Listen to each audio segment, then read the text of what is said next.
Yo, what's going on, everybody? This is Saiki here, and today is the second day of Call of Abyss. We will be streaming Call of Abyss on my account right now.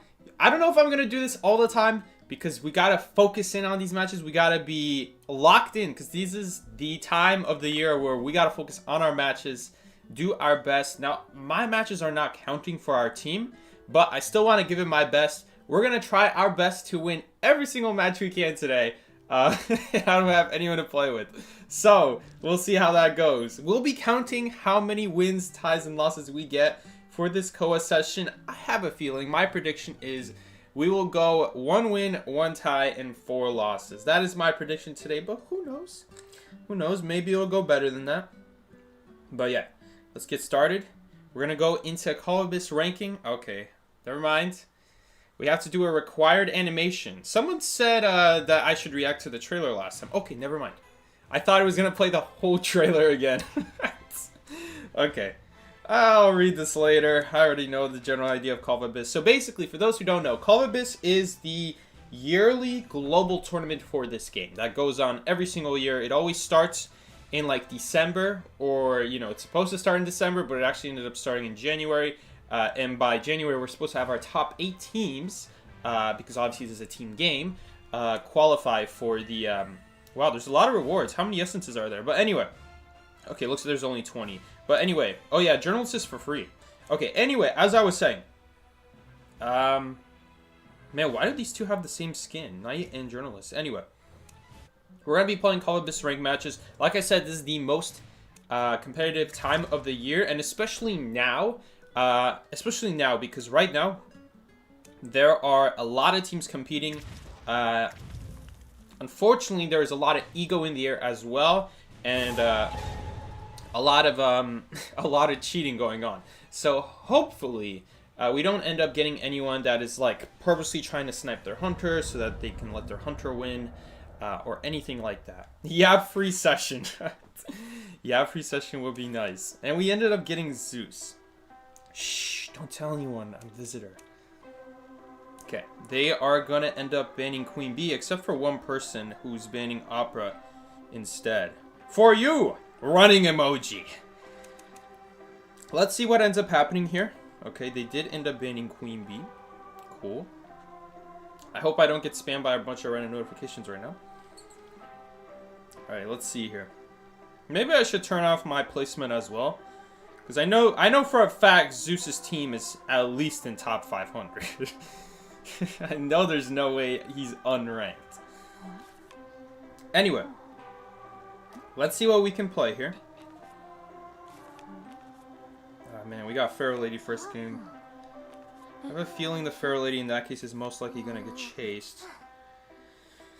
Seer is going to be a good pick here, I would think. Yeah, let's go Seer here. Is there any hint about what kind of hunter this could be? Entomologist? This might be something like Ripper. This could be something like Ripper or Clown. So I'm just going to keep Flywheel. Even though I do think Broken Windows is going to be better against Ripper, at least on Church, because if you can get a boost into Church, you very often get rid of his invisibility using the windows there.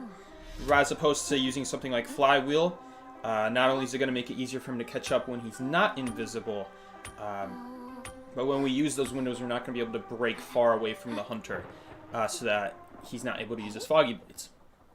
So we'll see. We do have a mech on the team, so he may not necessarily come for us. But we're probably just going to end up vaulting the window into Church, is what I'm probably going to do here. Hopefully we don't like spawn inside of Shack here, because I don't have the Broken Windows route for this. Okay, we don't spawn in Shack, but we spawn closer to the hunter instead. Okay. Hunter is actually moving to... Let me wait for a second. Not quite. Hunter could actually still be going for Church. Okay. But generally speaking, they're not going for me. Okay. So we can go ahead and do this cipher here. This cipher is going to be the fastest to do. Probably the safest to do, ironically enough. It tends to be that the cipher that the hunter spawns on ends up being one of the safest to do. Because A, this is a place where the hunter's most likely not going to return to, only if someone kites here. And B, it's going to be difficult for someone to kite here because obviously the survivors as well are running away from the hunter's spawn. So if I'm the only one that runs to the hunter's spawn, then we're going to always have a safe cipher here where no one's going to kite on. And the hunter's most likely not going to return for the cipher unless he just can't find someone. Was that a bot hit and a Foggy Blade hit? Okay, looks like that was faster pallet breaking, judging by the one frame we saw. Okay, let's see. And he's already invisible. This is a risky owl. He's out in the open, but I'll just respect his wishes. And he did end up getting the hunter to hit it, which is really nice. Ideally, you want to be behind a pallet or a window when you ask for the owl, so you can't just remove the owl with like a chip fog and then basic at you. But thankfully, he made the hunter hit the owl, so he did not end up going down. You've been recommended to Spectate the Pros. Nice. Okay, let's quickly take a look at what ciphers we're going to pop here. We're going to pop Reception and Graveyard. You know, all things considered, I'm actually the one who's most behind here on Decode. Miraculously enough, even though our cipher was not that far behind, considering the hunter was right next to us. Okay, we're going to have to let Pharaoh Lady do middle. And we're going to do this cipher. Now, this cipher is here. I know this cipher definitely spawned here. But like in fact, 2 ciphers spawned here. So we actually might get 3 ciphered here. In that case, I'm going to do this slightly further away cipher. Because honestly, that pallet is not going to protect us that much against Ripper. We're just going to go for the far cipher. It's going to be, the name of the game is going to be further away the better. Because Ripper's that kind of hunter where once he gets close to you, it's basically a guaranteed hit. We do have Flywheel to help us do this rescue, and we should go soon here, because it looks like he's going to end up going in Graveyard. Okay, he's not going to Graveyard. Hunter's actually pulling him back to church. He's most likely going to try to harass the Pharaoh Lady a little bit here. I'm going to turn my graphics to low here so we can see through these tinted windows, make them untinted. Okay, this is a little bit scary. Hunter also has peepers. Nice, beautiful flywheel. We end up getting rid of the Foggy Blade. But now he's going to go for a Terror Shock here. Nice, beautiful stuff. I think I am going to try to keep body blocking here, but there's a slight chance that we may get double hit here. Okay, looks like it didn't work out. I might have ran into a wall there. I probably did run into a wall. I'd love to farm an owl here, but I don't want to get too greedy because we haven't yet gotten the Cypher Prime, and I don't want to end up going down here. Okay, no, he's actually... Interesting, he's actually coming from me. Hunter's actually coming from me. So we might be able to farm up another owl here. Ooh, that's not good. That's very bad. It's actually not even primed yet. I didn't think he'd end up going that route.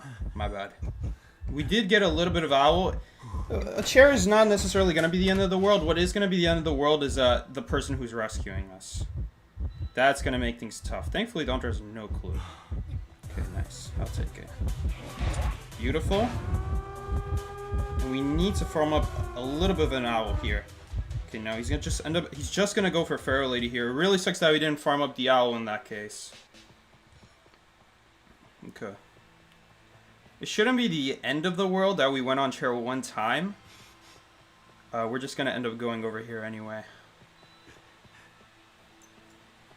We still have another chair, so he's not gonna be able to freely leave us.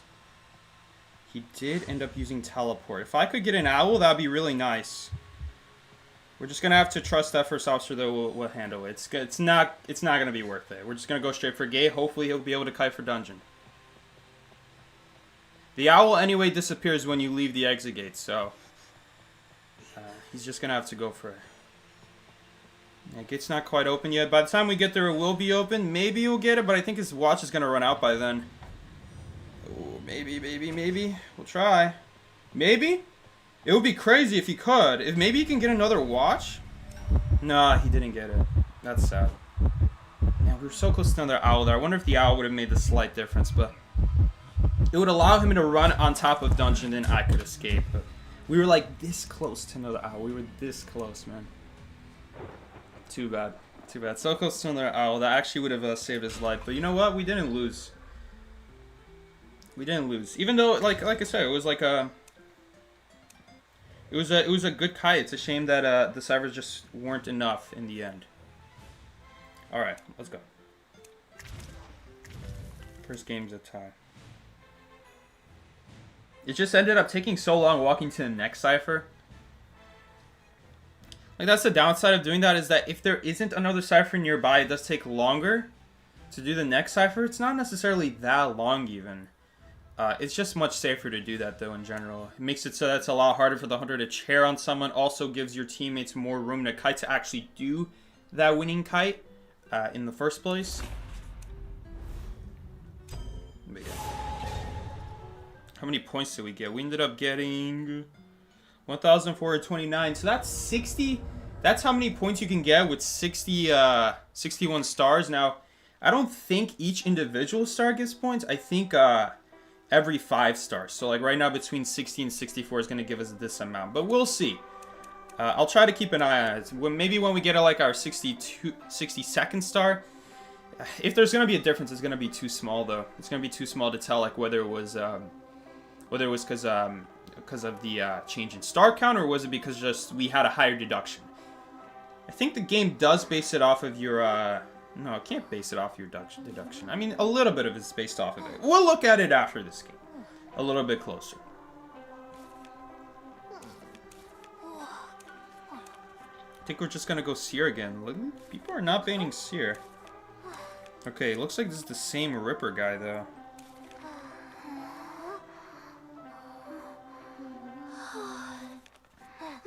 If this is the same Ripper, he is very likely just gonna expect us to run a Flywheel. I don't think Flywheel is going to be as good then in that case. It's also a map like Leo's Memory here. There are plenty of windows to use on each part of the map, on each corner of the map, except that top right corner. There's not really a window there. No. We could spawn here. I'm not a big fan of spawning Shack here. I'm pretty sure it's going to be Ripper. The key here is we're gonna need to transition away from him. We're going to need to transition away from... If we transition away from Shack, it's actually going to be Queen Bee. Okay, that's alright as well. But the issue with spawning at Shack is that if it's a hunter that you think you need to, like, run away from, then it doesn't really make sense to set at Shack and let the hunter come to you. Because Ripper is that kind of hunter where once he just is right next to you, it's a guaranteed hit with that Foggy Blade. It goes through walls, it goes over pallets, a little bit over windows.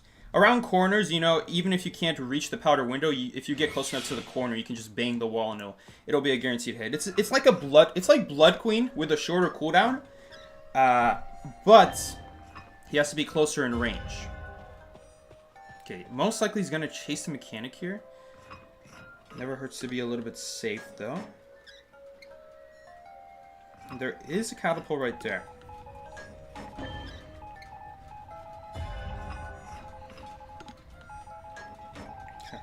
So against Queen Bee, the name of the game is going to be to try to leave these pallets up. Because once we're in a vaulting animation and she has line of sight on us, it's going to be quite easy for us to get hit. When we run around these tall walls, these pallets, we make it very difficult for her to reliably get a hit. Now, it's also more risky to kite like that. But it's probably better than taking a guaranteed hit. It really depends what area you're in. Sometimes you'll have to sack a vault to get the vault bonus to get to a better kiting area, and you'll have to take one hit, but for the greater good, for a better area, for a better pallet. We do still have that one owl, and we'll keep an eye out for pings. These are going to be our 2 cipher machines right here that we're going to pop. Okay, I think this one is next. Yep, we have this cipher next. Didn't call for Owl, unfortunately. I think she just got hit back to back by 2 spits right there, if I'm not wrong. So that sucks a little bit. The last hit was a basic hit, though. Where's the remove marker? There it is. Hunter also is running peepers. Okay. I don't know. So far, a lot of mechs today. We have 2 out of 2 games with Mechanic. I mean, Mechanic is a very tieable character. Okay, Dungeon is right there. Remember that, guys. Dungeon is right there. Hopefully he doesn't get double hit. If he doesn't get double hit, he'll be able to finish his Cypher. Maybe then go to Toy Merchant Cypher and finish that. Hopefully someone calls for now at some point. First Officer go to code Toy Merchant Cypher. Okay, First Officer's nowhere near Toy Merchant though. Okay, calls for now. Ooh! You guys are gonna give me a heart attack. 499 points. Guys. That was 1 point off from being a frame perfect owl. Okay. I think this guy was running to me the whole time thinking I'm Toy Merchant. I think that is exactly what happened. I think this whole time he thought I was Toy Merchant. He just ran to my Cypher. He said the code Toy Merchant Cypher and he ran all the way to Seer just so he could run away. I think he mixed up the pings. That's probably going to cost us to now guarantee tie this game. We might even honestly lose now. Because we've had someone not decode now for a minute straight. We basically had 2 people decoding now for 2.5 minutes, kind of. More like 2 minutes. We're going to need to decode the First Officer Cypher. We know where it is. It's all the way in the corner here. We already did 2 Cyphers. Toy Merchant did hers. It has to be First Officer. First Officer's is the last Cypher right here. She's heading the Ruins water tank? Okay. Because she knows the Cypher's here. I mean, we're actually pretty close. In fact, we're even going to help her out right here. So we're going to catch up the decode a little bit closer to First Officer Cypher. And we're actually going to end up... Ooh, we have to pop. Okay. A little bit scary. The dungeon is in the corner here. And I hope I don't have to be the one to take that. I don't really have a way to get there is the issue. Like, if I go for this exit gate and it turns out we're not able to go for the exit gate, we're going to need a different plan. I guess this catapult could be the first step to reaching dungeon. Nah, Hunter used teleport. Okay. Unfortunately, Toy Merchant ran the same direction as me. Hunter changed targets. Okay. And that really sucks. Ooh, she's also in her bee swarm. We have to move fast. She's actually... Oh no, she saw the Toy Merchant use the catapult. Now she's just gonna go after her. She has no ability now. Yeah, she's just dead. Yeah, long story short, that's why I don't use abilities to reach the exit gate. It's generally not worth it. Especially if the Hunter's chasing a rescuer, like First Officer. It's just gonna waste so much time. Very likely they're gonna switch targets or something like that. Okay, First Officer's actually going to choose to play a different game here. He's going to end up threatening the chair rescue instead of going for the gate. Oh, Hunter's on us. This can actually make a big difference right here. Okay, Hunter is moving back to the chair now. He actually, I think... I don't know if he will. I don't know if he will. Okay, the bees are on him. He got it, but I don't know if we're going to be able to escape now. I think we need to... do we come help?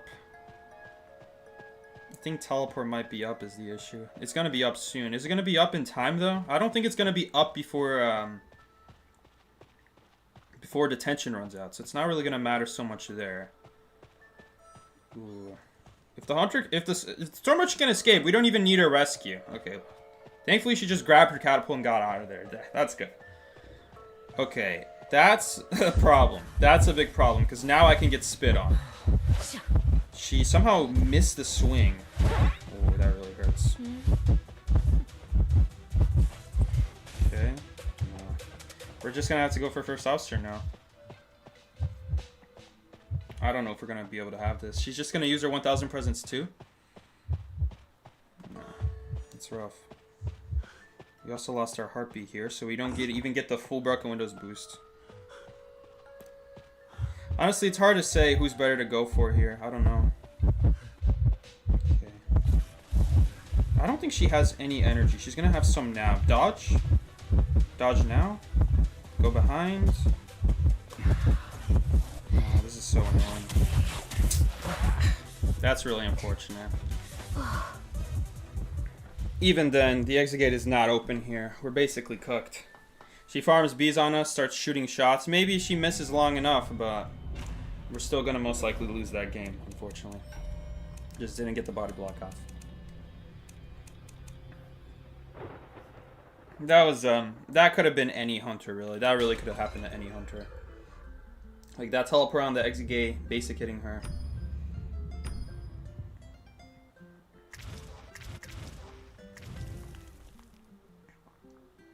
Team points matches. Does it automatically? Oh yeah, it actually automatically goes to Koa rank here. Okay, that's nice. You just click the check mark here. Okay, never mind. You don't even need to go to all the buttons through the Koa page. Unfortunately, didn't end up tying that game. Really close though. Didn't end up getting it though.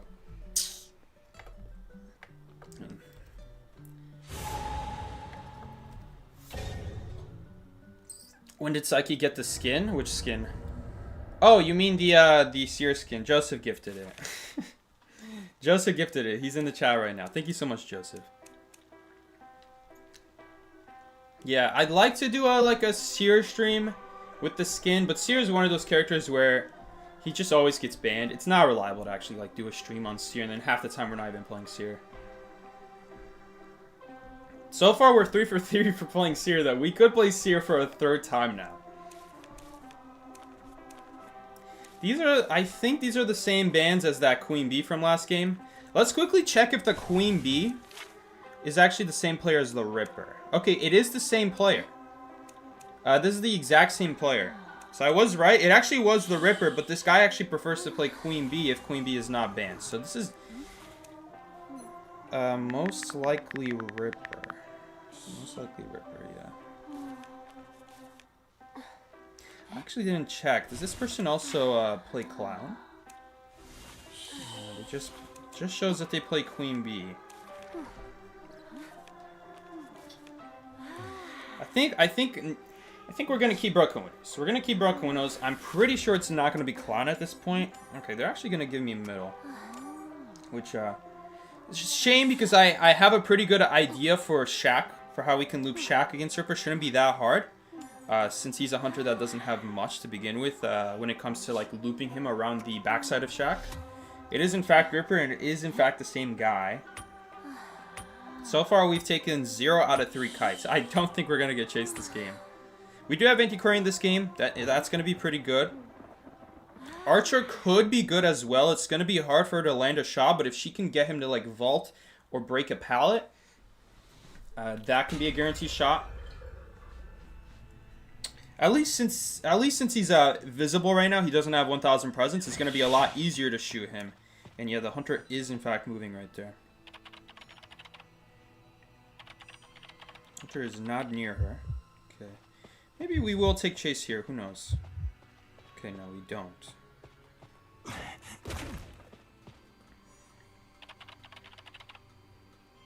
Okay.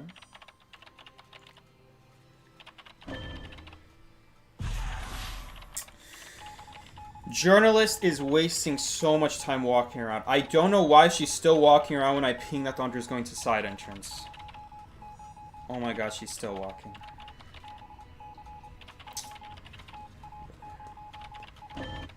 That's a little bit unlucky.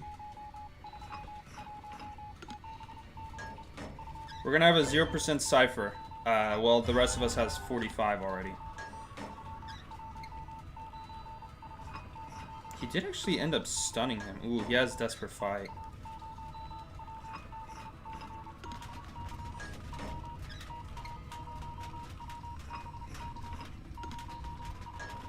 No call for Owl. Honestly, it's kind of a miracle she's kiting this long at a chip hit. It should be pretty easy to hit her with one small Foggy Blade at this point.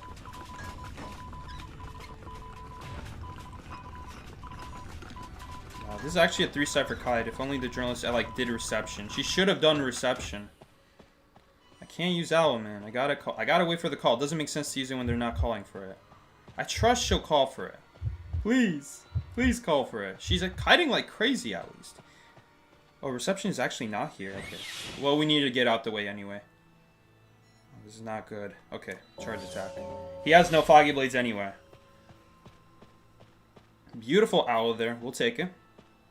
Pretty good. Oh no, dungeon is not here. Oops, sorry. We need to change that. Dungeon isn't at graveyard. Dude, it's a good thing that those pings exist, because every once in a while I'll accidentally ping the dungeon is in a certain place and it's not actually there. Beautiful Kai. Like I said, I don't know how she's still alive. Like, Ripper's that kind of character where as long as you get next to the survivor, it's almost impossible to miss. It's almost impossible. You just need to make sure they're behind the pallet. You being right next to it, you walk through while you swing, and if they stun you, the Foggy Blade hits them. I mean, like, I've had a 1% of the time happen where I do that and the Foggy goes in a random direction not in front of me, and I've had that happen, right? Maybe that's what happened when he got stunned. But the fact it took him this long to actually get another hit, and without broken windows too, it's not like she was boosting herself away from him. I mean, did anyone see? Is she running Sui build? I don't think she is. I think she's running Flywheel. Like, I totally get it. I totally get it. Sometimes you go for greedy hits, you know, to try to save yourself a little bit of time, knowing that you're not going to be able to get close to them. But to not be close to the survivor for that long, it should be impossible. I mean, you guys saw the Foggy Blade he threw at the church window. I mean, what was that Foggy Blade? I saw that, and Archer easily dodged that. But how did she dodge inside church? Like, she had to have dodged the Foggy Blade. There was fog on the ground. Let's see, her call. Does she want to pop? She's not saying focus on the coding. Now she says it. That wasn't a very good pop, I'm not gonna lie. That was pretty delayed. Hope that's not gonna end up killing her. I think it might, honestly. No, he's gonna swap targets now. We're not in a good spot here. We have two people in the same place. Don't think we really have any shot of surviving. Are we even gonna make this pallet? Ooh, we played the mind game there. He fell for it. Little bro will protect us. You got this, little bro. Good stuff, little bro. He even hit the little bro. This shouldn't hit us, but he's not trying to hit us. He's trying to get the invisibility. He's so fast. Look at that speed. Oh, we made him swing. Nice. I'll take it, but now he's just going to become invisible again. Okay, well, we're just going to have to stand here. Okay. Maybe we can get another owl here. Woo! I literally don't know where he is. It's impossible. Whew, a little bit lucky that he ended up hitting that journalist little bro. But finally, we got our first win in. Dude, makes me wonder how we didn't win that first time. The first time he went reverse. I mean, he was in a much better area last game. The last time we played on Church, like Church Ripper, exact same situation. But this time we ended up like winning by a landslide with that first kite. And what's it called? Yeah, it is the same Ripper. But the game before that, it was the mechanic. She didn't really have a good kiting area. That's not really a good kiting area to be in. But Graveyard, the God Pallet, the back gate is all great kiting area. Plus, if you can get into Church somehow. Still though, I don't know how she managed to live that long. But we'll go for it. We'll take it. Bro, is Ripper big foggy being more horizontal? I don't understand your sentence at all.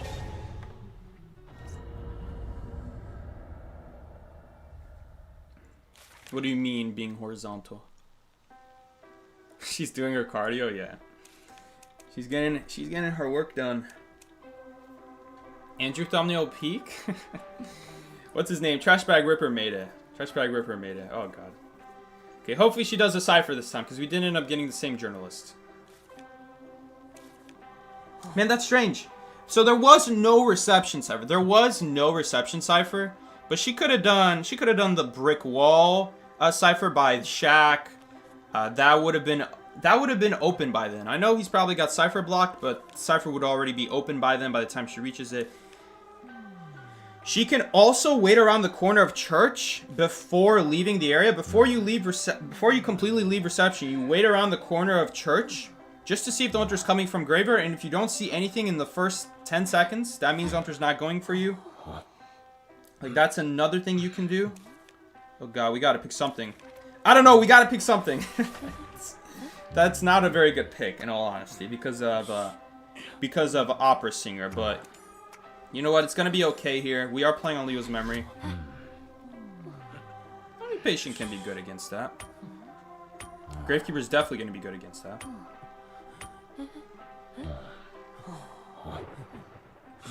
Foglins. The mini Foggy should be called Foglins.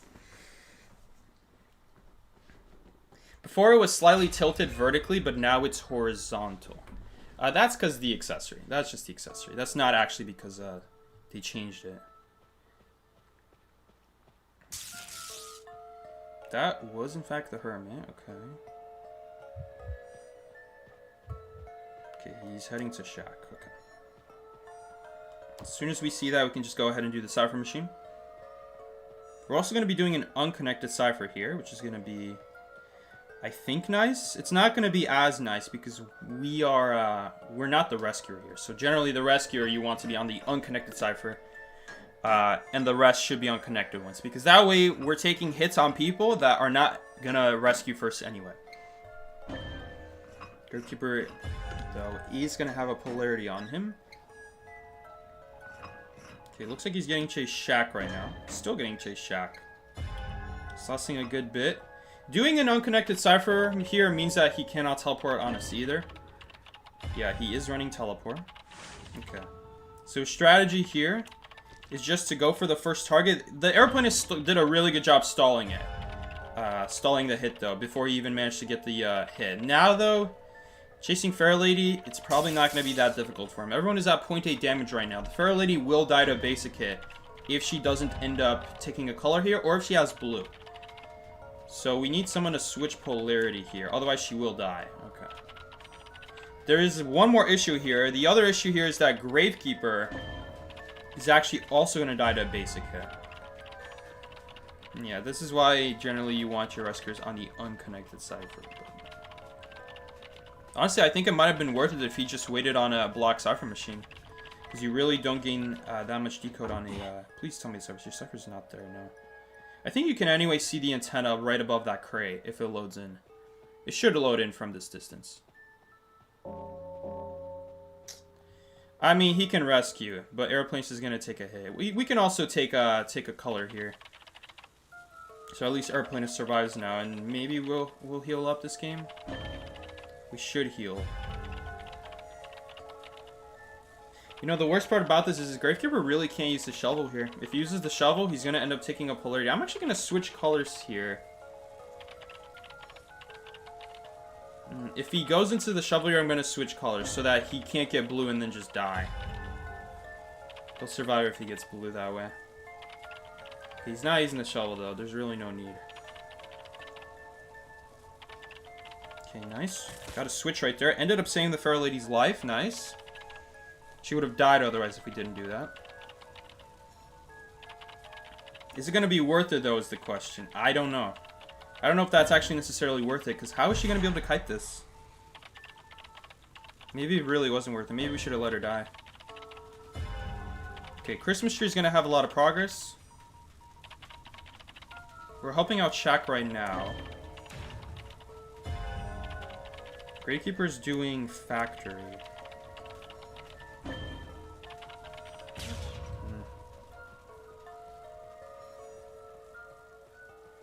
I think we go for the rescue here. I don't know, it's really hard to say. Because I don't know if she'll be able to rebound here. I really don't think she will. But it'll stall for our Cyphers at the very least. It's just gonna basic hit us there. But he's not gonna be able to do anything about it. Teleport's not even up yet, even if it was. Can someone switch here? We just need one person. Okay. But now we need to head to our last Cypher. I don't know if there's any point body blocking here. No. She's just a very easy stun generally. If we can get a red on her, on here. No, not even red. Okay, he's actually body blocking. Is he body blocking? I don't know. Kind of popped out of his shovel and then she immediately died. Oh no, this is an easy teleport now. I can't. Okay, we can't. What should we do now? Heal? We could heal. There is surely another Cypher on the map with a good bit of progress. We don't have to necessarily do that one. Our options are that Cypher and this Cypher. I don't know which one has more progress, because we were connected to both this game.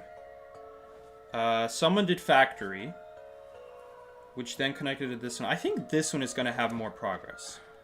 Because we did a cipher from 0 to 100, and it was connected to this cipher the whole time. But the factory one, when someone started, it already had progress on it, so it was not from 0 connected to that cipher machine. I mean, it was, but it didn't have as much progress. I don't think so, at least, logically. Maybe my logic is off here. 31, not that much, honestly. Wait, why am I decoding? Why am I the cipher? Why am I the guy decoding? Wait. Oh, sorry. Oh my god, I just forgot. I just forgot. I need to be the one I need to be the one rescuing. I just blanked out. I just literally blanked out, man.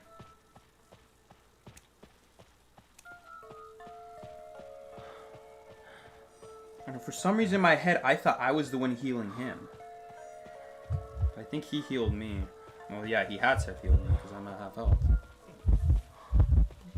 It's not even worth it. We're just gonna. This is gonna be a guaranteed hit.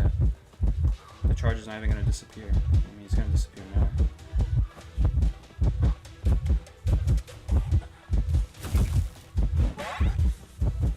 Yeah, I don't really know the plan there. For me to focus on decoding?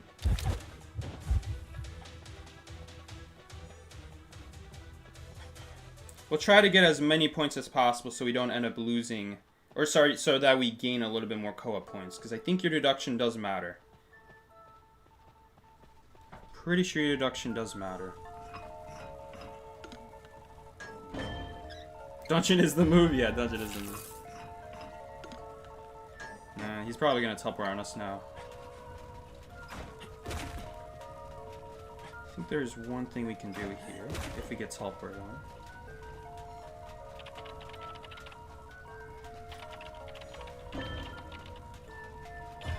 It would make more sense for me to rescue, yeah, and he should be the one going for the cipher machine.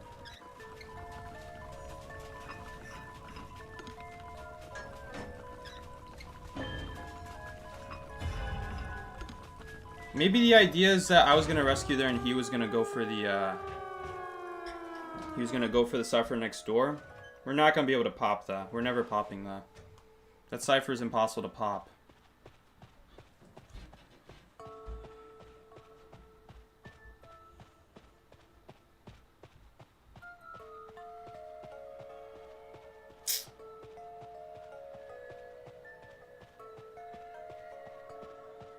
You keep thinking the accessory is the harpy? Which accessory?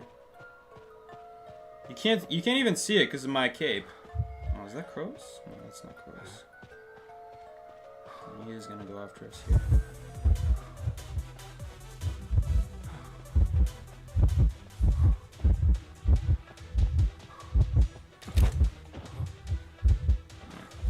There's no way to dodge that. Oh, he did mess up there though. Nice.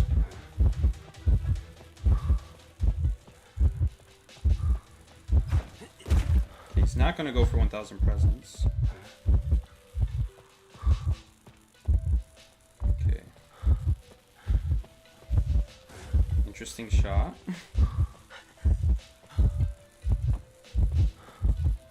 We're not gonna be able to stall out the tension. I mean, we can stall out the polarity a very long time here. If you okay, right there he missed. You can stall the polarity for quite a bit of time here, though. Yeah, dungeon is right there. But we would just get shot down beforehand.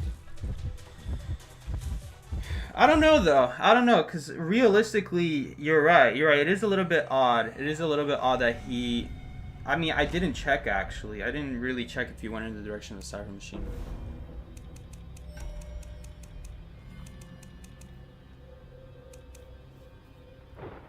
It's really hard to say at that point, like, because that's kind of the thing at that point, is that once you die to the teleport hermit on top of the cipher like that, and the last person's dead on chair, yeah, or not the last person, but the first person's dead on chair. It's usually not that hard to knock her down, especially Feral Lady too. Very bad survivor. Shame that we've been getting so many Feral Ladies today. Feral Lady is a very bad survivor. We've only gotten 2, but 2 is way too much, honestly. Should be 0.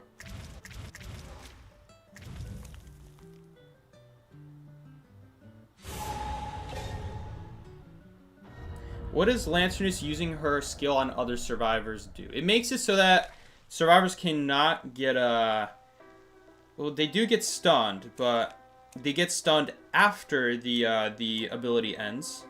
And the other thing it does is if you got hit by like a hunter's secondary ability, like let's say a Foggy Blade, it delays the damage until the ability is over. So think of it like giving someone mercenary like delay damage for a little bit, for however long is left on the ability.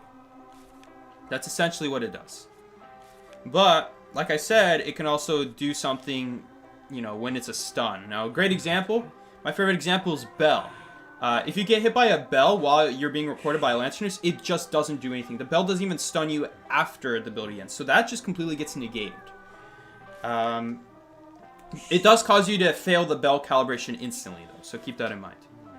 It causes you to instantly fail it. So if you do that 2 times in a row, you will get reverse controls.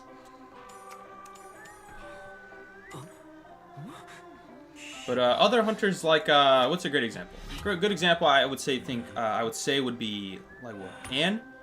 So if you get caught by the cat while you're being recorded by the Lanternist, you won't get stunned immediately. You'll get stunned after the ability ends. So think of it like delaying your damage, whether that be delaying the stun, which will then cause a hit, or delaying the damage itself. Now,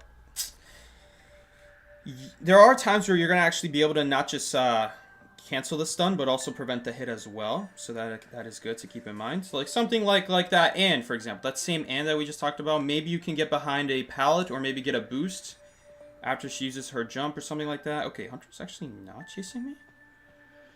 Interesting. I thought he would for sure be chasing me. Okay, it's okay. Part of our rotation is... part of the rotation that I'm doing here is in case we don't get a heartbeat, in case we don't get chased, I'm running in a way where if we don't get chased, we can still immediately do a Cypher Machine as soon as we know we're not being chased. That's the thing about the journalist from a few games ago. And no shade to her, you know, this is everyone learns. But part of your rotation is you have to consider the fact, what if you don't get chased? What if you're rotating and you're rotating nothing, okay? And you don't know that at first, but maybe you have a CR on your team who immediately calls it out, right? Or maybe a Mind's Eye would be more obvious. But just any kind of ping from your teammates, any kind of notification from them is really what you're looking for to know, okay, now it's safe for me to decode the Cypher Machine. And so when you receive that ping, when you see that ping, part of your rotation has to already consider for what is the closest Cypher to me. If it turns out the hunter's not coming for me, where am I headed to? What kind of place am I headed to where I can immediately get on a Cypher Machine without any delay? Or at least mostly without any delay.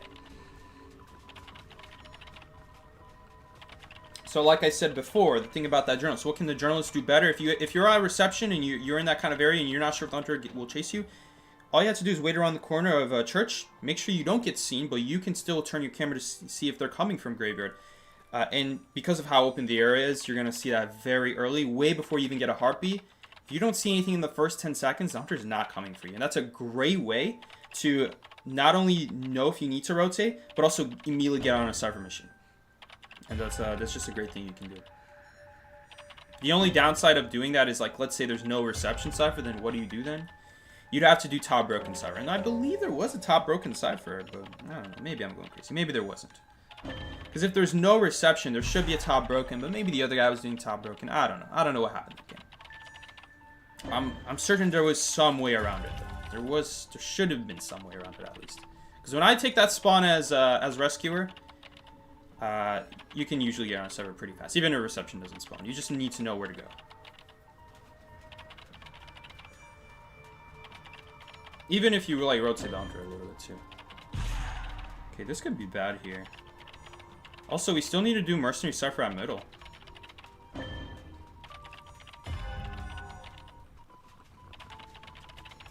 How good do you think Lanternist is? I think Lanternist is very good. Lanternist is a very good survivor. Lanternist. It's hard to say the word very quickly. Okay, we did end up getting middle popped. Did a great job from the acrobat right there, remembering about the cipher. So the last cipher is right there. I have a feeling we're going to want to do another cipher, though. This is not the best for us. We have 2 half-health people against Hunter with Warp. Hopefully they got off the cipher. They did not get off the cipher.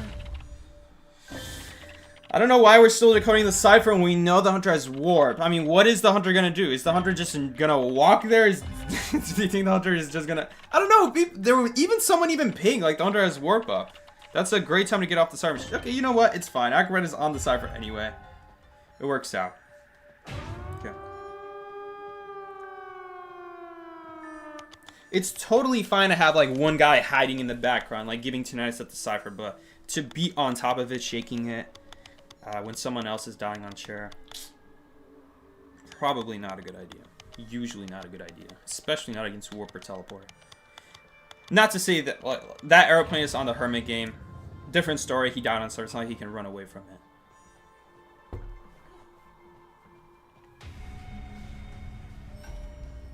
Honestly, if I played that match better, we could have just immediately gone on a cipher machine.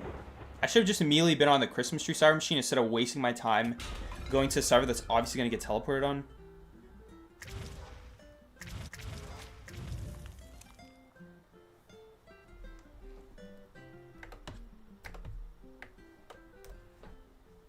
That match was rough from beginning to end, honestly.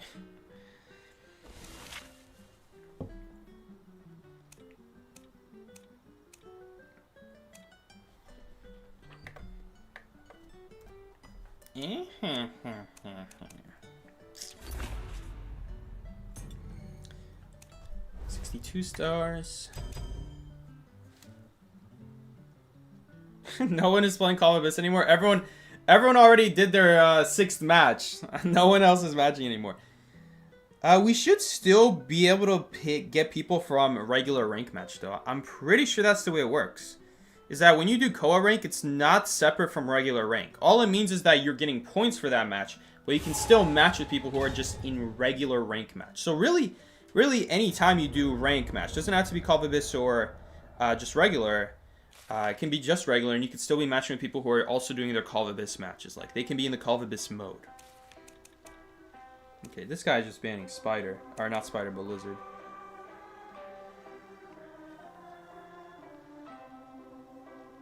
Queen Bee. For the sake of not banning Lizard, I'm going to go with the same bans to make him more likely that we don't ban Lizard. Because if I split my vote... Honestly, if I split my vote, it's actually just as likely.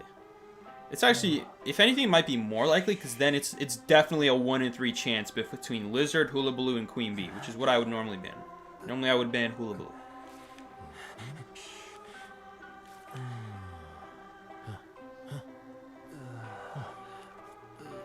Doing a lot of rescuers today. In fact, I don't think we had a single game today where someone didn't go rescuer. Doctor can be pretty good on Hospital.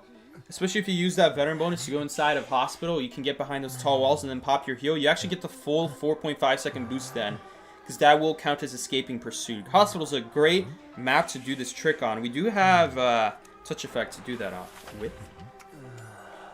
The only downside is if it's a Hunter with no recovery, that can make things a little bit more difficult. Okay, it is Lizard.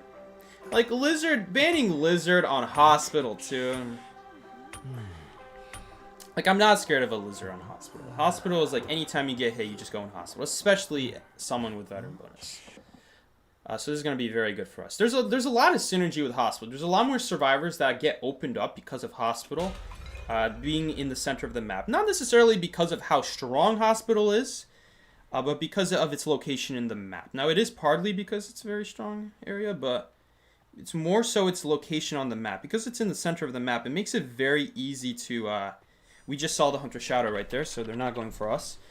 Like I said, we're rotating in a way where I can see if the Hunter's coming for us in the first, like, very often the first 5 seconds. I already know if the Hunter's chasing me in the first 5 seconds. So that way I'm not wasting my time running away from the cyber machine. We're essentially, almost immediately, getting on it as soon as if we just blindly went on it, right? As if we just didn't even check if the Hunter's coming for us. So we basically got on as fast as though we are checking for the Hunter. So it just means we're playing safer, but we're not really risking much decode. in doing so. Very important. Very important. Whenever the hunter spawns by, you got to know, for starters, where you want to kite is very important, but you got to make sure that you are keeping an eye on whether you are actually getting chased. 59%. Nice. Okay. Pretty good decode here. Pretty quick. Not too far behind. This guy is running peepers. This is probably McCready. There's only one lizard peeper guy. Peepers are definitely going to help him out here on hospital. This is like one center area where you want to keep kiting over and over again. Plus, it's very good against lizards. So that debuff is actually going to apply a lot better over the long run. Because that's the problem with peepers, is that peepers are very bad whenever you rotate away. You just get 0 value after that. So you really need to give value for quite a while before peepers are actually worth it. Now, he did end up putting a peeper on a Cypher, which Composer had to destroy. And I'm sure he used the peeper inside of hospital as well to slow down the puppeteer even further. Peepers are pretty good on hospital. I'll give him that, especially if you got a second floor Cypher as Hunter. You can just drop the peeper at the bottom of the floor inside of the room where there used to be a pallet on the first floor. You drop the peeper right next to the toilet, and it'll reach all the way from the bottom to the second floor Cypher, which is a nice Hunter tip to know. Is that if you're running peepers on hospital, you can go inside that toilet room, where the pallet used to be, but I call it the toilet room. And you can just drop a peeper right next to the toilet. It always hits the Cypher. I finally woke up. This guy's definitely throwing on Doctor. You really don't believe in Doctor. It's okay. I've been through it before with Thief. I've been through it before with Thief. It's okay. I don't expect anyone to have faith in me. Funny enough, we haven't been chased a single time. We haven't been chased one single time.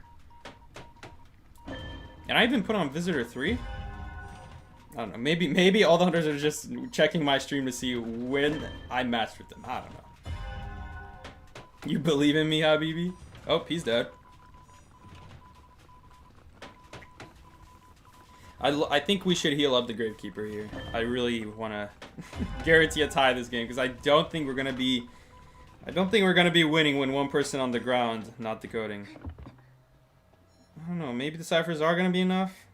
Stay put, I'm coming. Maybe we can get a body block going, but no, we don't.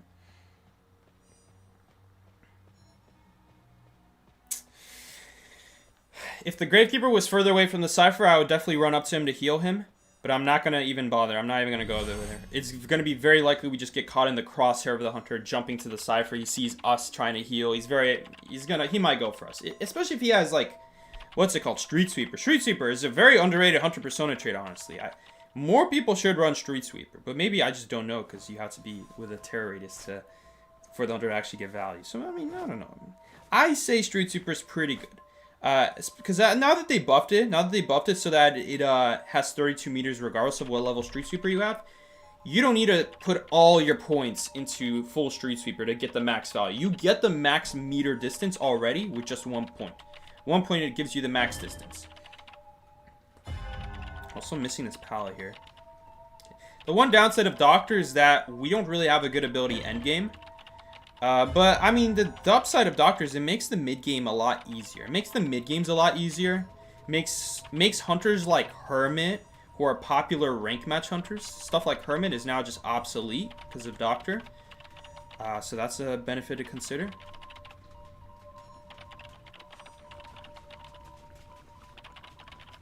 Obviously, if we ever face a photographer, that'll also help us out, but we're probably not going to be going against anyone playing photographer.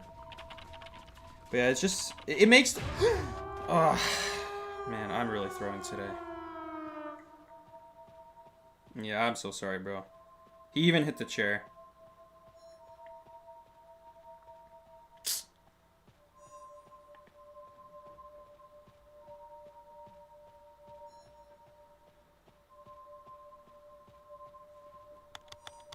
He's actually so screwed here. The Hunter's not even going to commit for the chair. Man,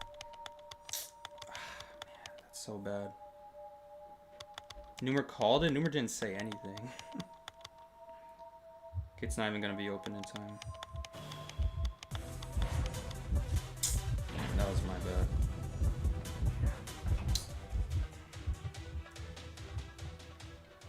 Man, I literally got off that Cypher. I literally just got off that Cypher.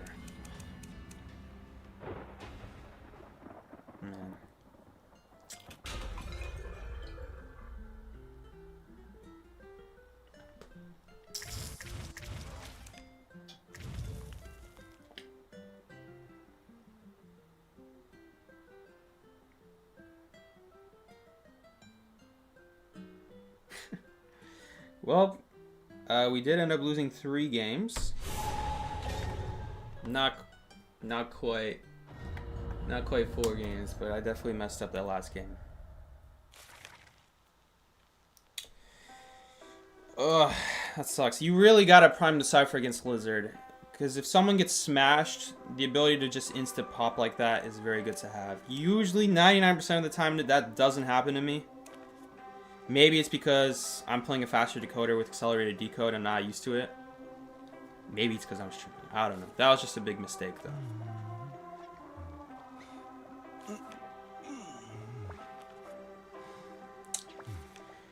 Hopefully we'll get chased at least one time this day. One time. It would be great to practice playing Doctor, but we got Ferality again. Probably not gonna happen.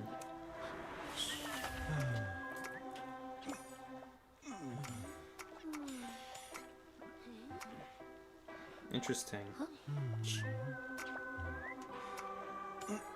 Okay. This might work. Honestly, it did work. Damn. Okay.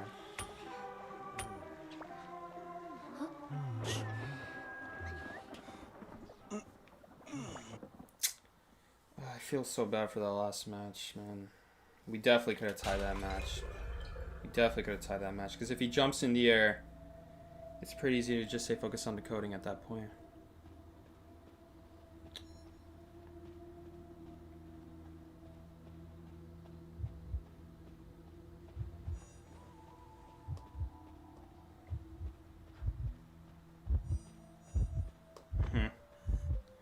We'll see.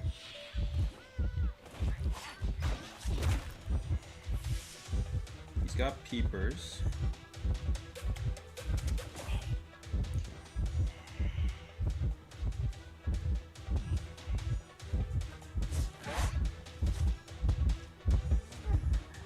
Huge veteran bonus boost here. It's also going to get away from the peeper. Gonna get a nice boost here, followed up by broken windows. I'm gonna fall back down here so he doesn't have a good jump.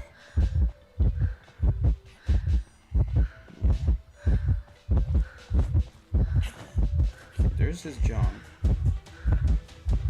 We still have a Seer Owl this game too. Baseman's at ship too. Okay, he's on our left.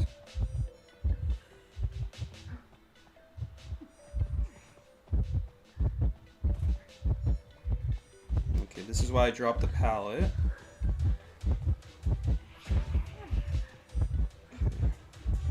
This should be a pretty easy owl here. Hopefully. Nice. But it wasn't very good here because I didn't expect him to hit me. Ooh.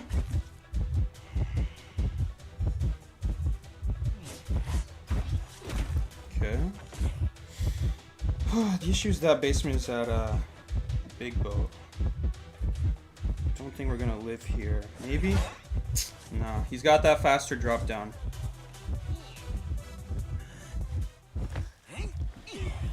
Pretty good Kai, taking advantage of the fact he cannot jump by purposely looping Big Boat. And you don't see many people loop Big Boat like that, but the fact that the devs put that hole there made that pallet actually useful when you have broken windows, and I don't see anyone take advantage of it. Ooh, he went all the way over there.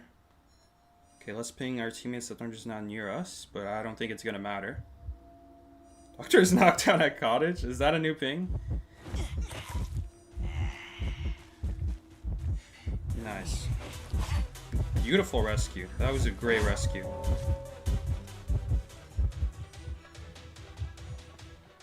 I'd love to get a chest item here, actually. He's gonna be forced to address this. Yeah, he is addressing it, but it's gonna give us further of a boost. Did I just ping the wrong thing? I just pinged the wrong thing. Okay. It's main entrance. No, I didn't mean to ping that! The dungeon isn't a main entrance. Okay. My bad. Okay, and I died here because this Seer Cypher is gonna be popped, so it's not gonna matter. He actually fell for the bait. That's why I didn't go die in the corner of Shore, because I wanted to bait him. And also, Shore's a harder rescue, and also harder to rebound from, and it dies in front of the exit gate. And this lizard just bit on the bait really bad.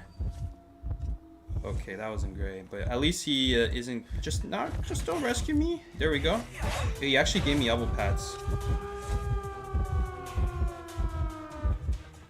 Oh, but but the pop happened before he healed. Please smash. No, he didn't go for it. We're dead. He didn't fall for the bait. I think he saw the elbow pad on the ground.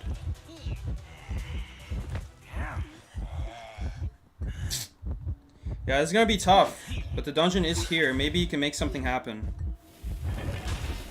But he just gave me his elbow pads, though. I don't think he's gonna be able to. Man. Him rescuing there too early actually ended up costing us, because he didn't end up healing. You need to become half health. If you don't become half health as mercenary and you rescue before you become half health, the hunter's gonna target me immediately, and we're not gonna have the Cypher primed and able to heal both mercenary at the same time. We need to wait a little bit there. I mean, Cypher's gonna be primed and we're gonna pop, but mercenary's not gonna be able to heal up. Small little... I mean, he even got stuck there on the rescue there. I don't know what happened. He got hit with basic hit and he just ran into the hunter. That was a very, very much should have been a win, but it is what it is. We did a good kite as Doctor. That's what I'm looking for. I'm just looking for if Doctor can do like realistic kites. And the veteran bonus was really nice. The veteran bonus was really handy. It just allowed us to extend our kite to reach those areas that are very difficult for Lizard to deal with. And Big Bow in itself is not that great of a kiting area. It's specifically a specific part of Big Bow. It's a very specific part of Big Bow that you want to be using, because if I use the windows there at the bottom, you guys see how easy it is for him to jump through. If I use the top window at the top floor, he obviously just jumps to the bottom so that he just meets up with me. But when we utilize the fact that there's a hole on one side and a hole on the other side, we can just do a mini loop. And even though we're basically kiting with nothing, that's the most important thing, is that even though we're kiting with nothing, he also is chasing with nothing, because the jump doesn't do anything when we're kiting in that kind of way. So with all that distance that we get from veteran bonus, we're able to afford that kind of a route right there. And honestly, that's something you should be doing as every survivor, because if you do anything else at Big Bow, you're going to make it a lot easier for them to kill you. And it's just with the veteran bonus, we're able to actually reach it so much more effectively, which is great. Very good.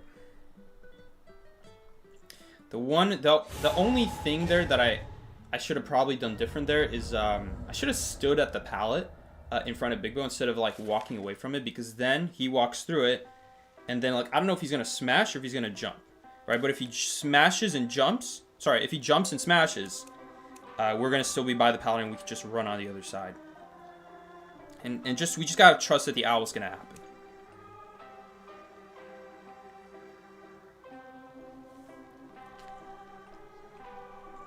You have arrived at Psyche Island. Welcome to Psyche Island. Forward batter, prospector ban. What kind of hunter is this gonna be? Is this gonna be photographer? What kind of hunter is gonna ban all harassers? It could be wheel. I can see wheel. Maybe we really should take flywheel just in case. Also not a lot of good windows against wheel either. There's good windows for boosts. You know, a lot of these windows are not that great in them of itself, but they are good windows to use broken windows on to just transition away. I think we will switch to flywheel here, though, just in case. Could be something like Geisha as well. Geisha is also a possibility. But someone banning all harassers. This is probably not a very high mobility hunter. If this is not gonna, but it could be wheel. It could be wheel. If it could be wheel, that's the one hunter it could be. That is high mobility, but not very versatile mobility. Very long cooldown. You have to select one spot. You can't change once you select a spot. I think picking Shaq here is gonna be just a safer call. If you think you might be up against a hunter like Wheel that is gonna catch up to you really fast, then you don't necessarily want to go for transitioning, because transitioning is hardly gonna get you anything. If anything, it might get you caught in a bad area because the hunter's gonna catch up to you faster than you expect. Oh, I'm getting called by an internet service provider, but I've already decided I won't be going with them. Let's actually pick up the call.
Yeah, they just wanted to, because I told them to call me later on, and I'll have made a choice by then, because I just wanted to talk to a family member about what service provider we're gonna go with, and we decided not to go with AT&T, so I feel bad for the lady, because it's the same one. It's the same one who's calling me back. Actually, I'd love to heal up the Gravekeeper here. Oh, we can't. Never mind. Let's just do a Cypher Machine then. Oh, did he vault that? Nope, not yet.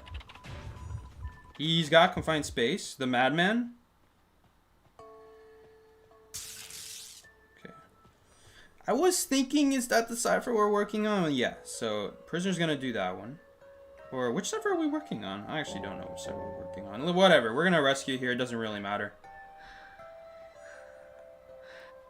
We're actually going to keep the syringe. The syringe can be pretty good at healing yourself in the middle of a rescue. Unfortunately, I don't think it's going to be that good when we're already close to the hunter. But if we're close to the hunter and if we're close to the chair, we don't need to heal up. We're just going to run with veteran bonus and we're going to make it. We even have Flywheel too to help with the bell.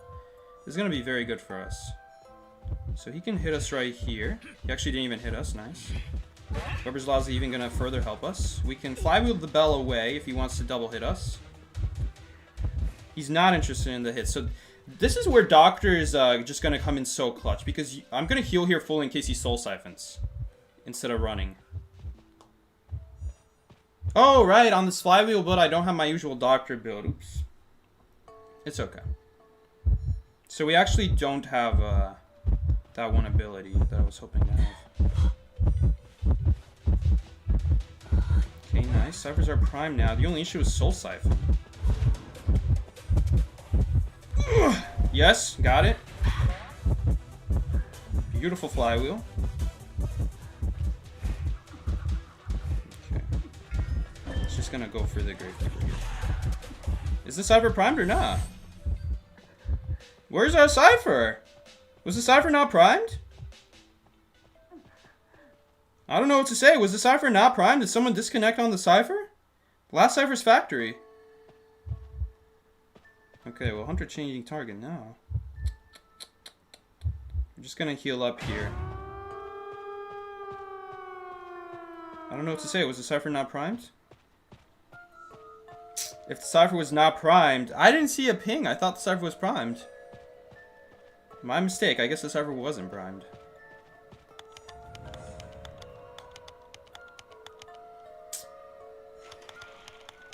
Psyche, what is this booty doctor skin? I didn't want to use my... Hold up. I didn't want to use my regular doctor skin in case some hunter remembers. Like pit stoppers. We faced pit stoppers lately. What happened there? Was the Cypher not primed? I wasn't checking. I was just focusing on hitting that rescue. But it's possible maybe the Cypher wasn't even primed. I don't know. They pinged it was 93. Okay, but maybe that was the fourth Cypher. I didn't. But did they both? I could have sworn I saw them both ping. I could have sworn I saw one ping 87, the other ping 93.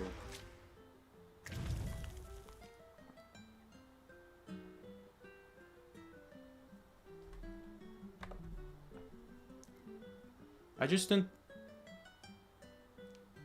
just don't think Verizon is worse than AT&T. How do you know which service provider I have? Is there really a good internet service provider like 100%? I've never had a... What's not to say I've never had a problem with the one we have right now. The one I've had right now is very, very reliable. I mean, it's no such thing as 100%, but I think 99% is just as good, no? Is 99% not just as good? I don't know. Whenever I have internet problems, though, it's not our Wi-Fi. I mean, like I said, 1% of the time is going to be our Wi-Fi. The other 99% of the time, if I have problems with the game, it's because of the game having problems. Now, I'm like thinking, okay, well, you know what? We already have it set up for starters. And if I switch to AT&T, then we would need to move the router from the kitchen to downstairs the same way my dad did when he moved from AT&T to Xfinity, I think we have. We have Xfinity, I'm pretty sure. I actually forgot. I was supposed to be paying our bills and I don't even remember what service provider we have. I need to check my email. It's Xfinity, I'm pretty sure.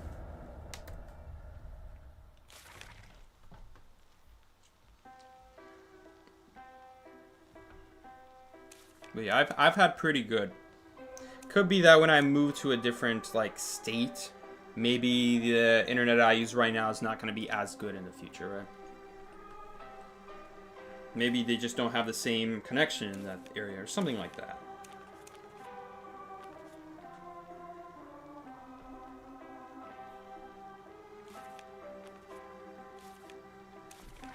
Alright, so far we've had a solid one Kai as Doctor, good Kai, I think. Pretty good Kai, I would say. Unfortunately didn't win that match. What am I missing here? Oh, you actually...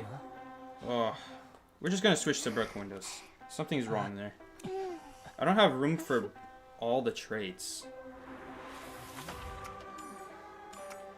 I might have points somewhere where I shouldn't have that I'm not thinking of, but I'm gonna go with broken windows here because I already know we have the right build.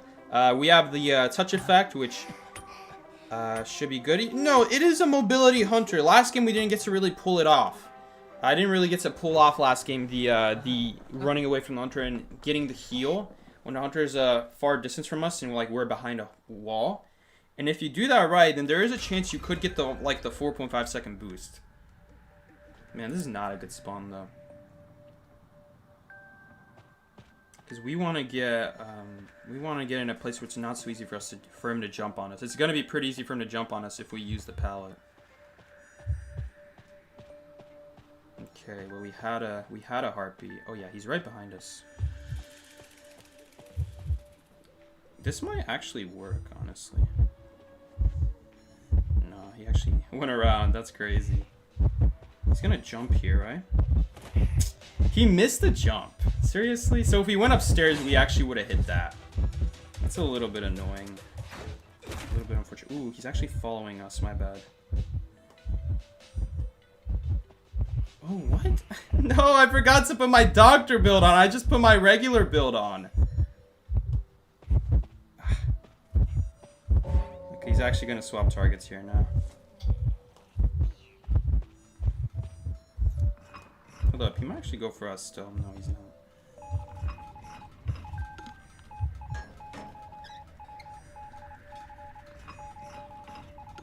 I was so focused on like getting behind it, like looking for places where we can hide behind to try to get the full boost, the full 4.5 second boost for losing chase.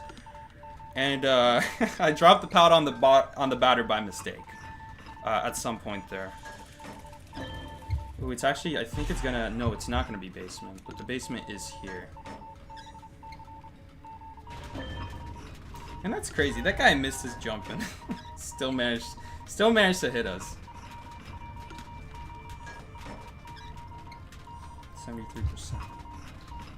We have the wrong, like I said, we have the wrong build right now. We don't even have the Doctor build. I just have my normal Broken Windows build. So we don't have faster healing speed. Like, we're missing out on 20% faster healing speed right now, which is a big deal as Doctor. And we're also missing touch effect, which, when you combine with veteran bonus, could be a big deal. Again, I'm still testing it, but I think it is possible. I think it is possible to pull it off. Come here for soft. Yo, there used to be a hunter named Yumo a long time ago. Okay, there he is. He's not running to me, though. He's just decoding the Cypher machine. Are we just not going to rescue here? Because I can only do one. I can only rescue or I can only heal.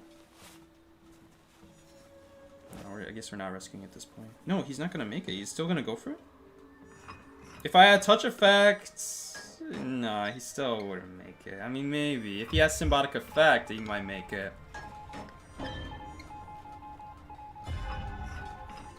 Nah. Not good. Interesting. He's targeting the first officer here. Hopefully he just doesn't go down really quickly. 6%. We have 6% faster decoding now because someone died. Nice. Because I'm running a different build right now.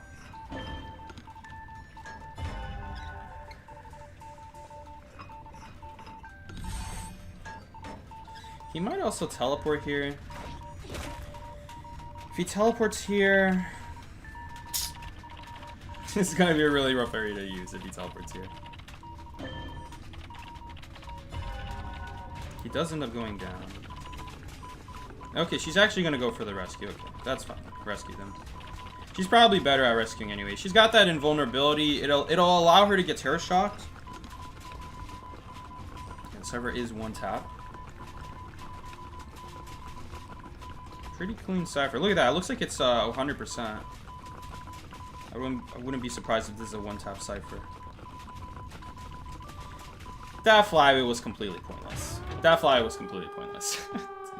Because you don't need to be full health. You're gonna get your health back anyway. She should have held on to that. All she needed to do was take the hit and immediately rescue you. The lizard cannot hit you fast enough before like you rescue in his face.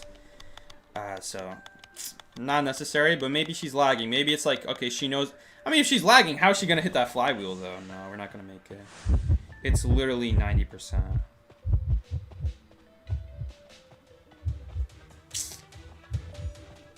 But if we went for it, we would have immediately died, and then Perfumer would be the next one on the chopping block.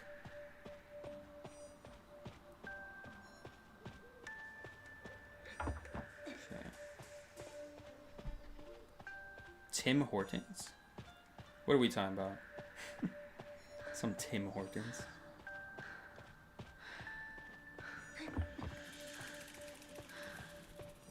Alright. Still tied. Dude, I'm happy he went for the Perfumer, because Perfumer can actually at least gain invulnerability for 2.5 seconds from dying. We don't have anything in game. We have literally nothing. I'm surprised he didn't go for us. Maybe he didn't see us. He started going for Perfumer. I'm like, okay, well, I'm just going to get out of here. Yo, thank you so much, Creamy Michi, for the $2 donation. She going to call me Baby Boo. Thank you so much. Makes 100% sense. Can we get more than one win? Challenge impossible. I don't think so. Don't think we're getting more than one win today. Maybe. Maybe if we get one more kite in today. We were close. We could have won this game. Should have won that game. So we were like really 2 wins. We're really 2 wins this rank session. 1, 2, 3, 4, 5.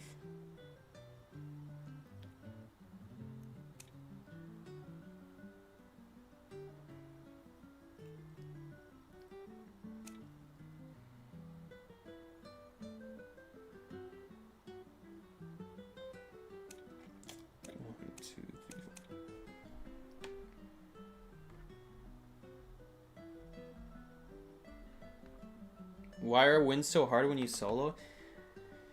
I mean, the big deal is the first kite. First kite is the biggest deal. Another thing that could help out a lot is if we have like a support. I mean, we did have support this game, but the support supported a little too much, I think. Ended up going down. Like, it's fine to support early.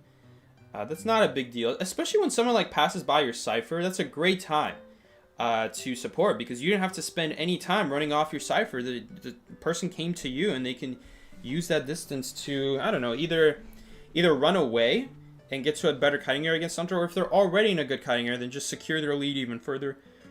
Or in my case, we used it to heal up fully so that we have a chance to heal up a second time, or not even like a second time, because we already healed one time. Or 2 times technically, but we healed up fully, so that'll open us up to get another chip hit in and like maybe take 4 hits that game instead of 3 hits is what I mean. Against the Impossible though. We're still getting a lot of points. This used to be the minimum points you would get back then when you would win a game back then. Back then when you would win a game, the survivor points would either be +9, +10, +11, or +12. It was one of those 4 numbers. And it all depended on your deduction. Now, that's not accounting for, like, dungeon escape. That's not accounting for, losing streaks or against the Impossible. Nowadays, against the Impossible is basically free. And I don't even know what they give it for. I think it's for ranks, but... Come on, 68 star Dragon. I'm 61 star or 62 star Titan. Why am I still getting against the Impossible? I don't know. How close do the stars have to be to not be against a higher tier person and not give you more points because the game thinks you're against a higher tier person? I don't know. Maybe they have to be below you. Maybe they just have to be below you. If they're even 1 star higher than you, maybe the game just gives you those points. But I feel like against the Impossible should be like, okay, you match someone who's like either 25 stars above you, if we're talking like Titan, since there's no, or Champion, since there's no more tiers, or if we're talking about like the lower tiers, I don't know, like Griffin, then if you face, I don't know, an Ogre, like an Ogre 5 and you're a Griffin, that's 5 tiers away. That's a big tier gap. That could be against the Impossible, even like 3 tiers away. But like, come on, 7 stars away. That's less than 2 tiers.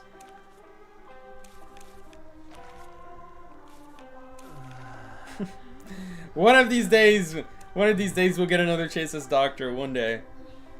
It's actually gonna be scary getting chased on Moonlit too. I don't know, is Doctor just such a good character that people don't want to chase Doctor? I don't know. I don't think so. Let me take a look at this build. What's wrong with it? Oh no, we still have points. We still had points to spare there. I didn't even notice. Dr. Psyche, there we go. Almost didn't find it. And literally 1 second left. I'm like shaking inside as I'm trying to find this build. Gotta stay chill. Okay, we're gonna spawn Roller Coaster here. Because if we spawn Roller Coaster here, it should give us at least a guaranteed heal. It should give us a guaranteed heal. We might even be able to get the full touch effect value because we're far enough away from the Hunter. But yeah, Hunter's not even gonna go for us. Feaster. I haven't seen a Feaster in a long time. This might not necessarily be easy, because Yensmal is stuck in like edge of the map, and anywhere on that edge of the map, a Feaster Tentacle will hit you. So she's got to get out of there as soon as possible. Don't know if it's gonna be possible though. Sometimes the game just spawns you all the way in the corner. Maybe the game will like spawn her on the outside, like not like on the edge of the corner. Sorry, not on like the edge of the map, but more so like closer to the working carousel. Then she could make her way out of there and use the 2 pallets behind the the food stop instead. Could give her an opening, or Puppeteer could get chased here, but Puppeteer's got a much better area than the Entomologist does at the star. At the star of her kite is going to be hardest. The rest of the area there, I would say, is better than like something like second stop. For me though, what am I going to use? Like I said, we could use the Roller Coaster, but this Hunter is almost certainly running Warp is the issue, so it's a little bit risky now going for it. Don't think we will. We definitely have to trigger recovery here as well. Recovery here is gonna be number 1. That's in range. Ah, that is in range. My bad. Okay. Gotta heal off here. We'll take a veteran bonus here. Run to the bees. No, she didn't even need him. Oh, I hope she doesn't like make it easier for her to...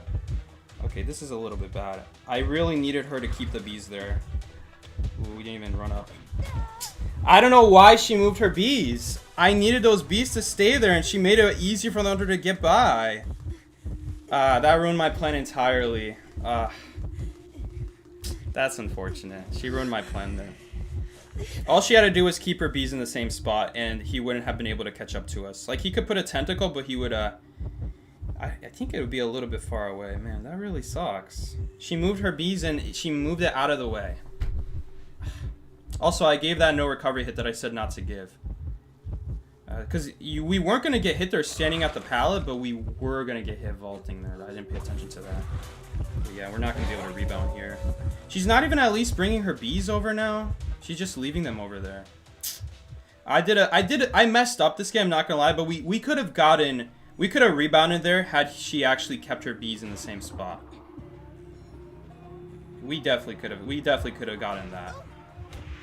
Maybe we would have even gotten another heal there, but no, she moved her bees instead.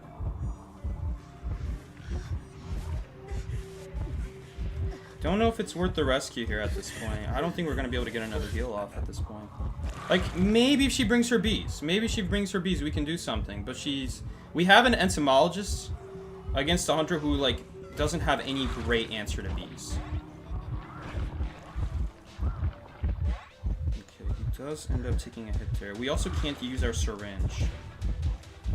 Nice, very bad tentacle from him right there. Another bad tentacle. There's also going to be another tentacle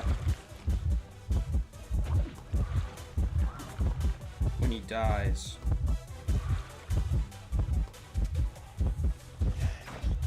Didn't get the stun. Probably screwed now. I don't want to run to the puppets here. I just want to guarantee that he gets up here. We're going to stay here. We probably would not survive at those two pallets anyway. So I'm just going to stay away here. Hopefully he can pick himself up here. He will pick himself up here. This should open us up now to getting a tie now at the very least. But, dude, the fact that she didn't keep her bees there, that completely killed the whole plan. The whole plan was ruined because of that. I should have just taken a different route at that point. I was like, I see these bees there. The bees were going to be so good to utilize, and she just moved them out the way. A little bit unfortunate. Hard to say. What do you even say about that? She just moved her bees. I had the bees exactly where I wanted them to, and she just moved them. Another thing she could do is wait for him to swing. That's another thing she could do. She could also keep the bees in the same spot. Watch them, wait for him to swing, and then as soon as he swings, then start pushing him away even further because he's stuck in an attack animation. That's another thing she could have done there. But yeah, like I said, I took too many Feaster tentacle hits. Like, the whole plan was not to take a Feaster tentacle hit, and I dropped that pal too soon. I dropped it too soon. When he went around, I should have actually went for the window vault. That would have been a great window boost too. We had a really good setup there. I really messed that up. I really messed it up by dropping that pal. That's the thing about kites. Like, just one mistake could ruin the whole kite. Because now, taking that tentacle hit there means that we can't really get anywhere now. This is a really bad area. We really needed to take a recovery hit and get value out of the first good area that we're in. So I messed that up immediately. But we got to the other side of the map. The other side of the map, definitely kiteable on tall walls. Very hard for Feaster to get any value from the tentacles when there's tall walls in the way. We just needed those bees to stay there, and the bees did not stay there. Man, that sucks. We definitely could have had that. Feaster too. Very easy kite.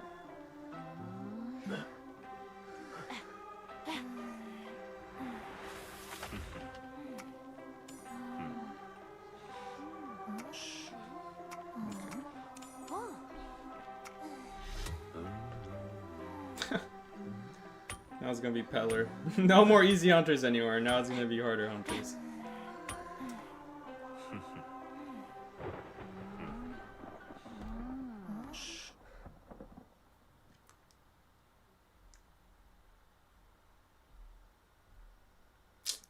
Come on, bro. 69 viewers. Let's go.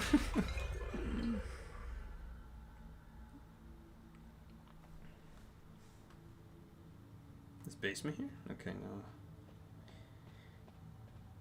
Basement might still be there, but I couldn't see. And this is going to be not a good area against Peddler, too. Cyber Machine can't beat the card. It doesn't really matter. The Cyber Machine is going to unblock in, like, literally 8 seconds. Now that they nerfed it, it's a lot better to rotate into a block Cyber Machine. You're barely losing out on anything. I shouldn't say barely, but it's a big difference that they nerfed it by 10 seconds. Really sucks though that we didn't get that Cypher at 4. Since we didn't get the 4 Cypher, it means that we start on our Cypher later, and Cypher block gets value that way. But without any pings from our teammates, we just have to play it safe. If our teammates don't ping that the Hunter's near them, against a Hunter like Peddler, you get caught out in the open, and you didn't run soon enough, then you get vined and you're going to immediately take a hit. Maybe even 2 if she has an Earthquake. You might even take an Earthquake and a basic hit if she already has the Earthquake. So we can't really risk it. It's kind of up to our Cowboy to just ping when he gets chased. And he didn't ping at all. I don't even think he pinged once this game.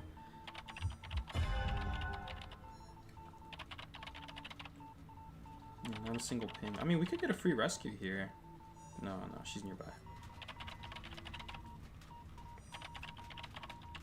It would have been good. It would have been good, but he didn't say, like, Hunter changed target. If he says Hunter changed target, that's a great time for someone nearby to go rescue.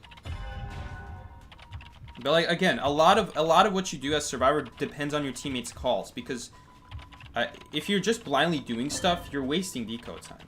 You need to have an idea of what's going on. And without any pings, we don't know what's going on. We don't know where he's kiting, if he's even taking chase, so that we know if it's safe for me to, like, let's say go to Shack to decode. Definitely gonna heal up the harasser here, 100%. It's a great thing to do.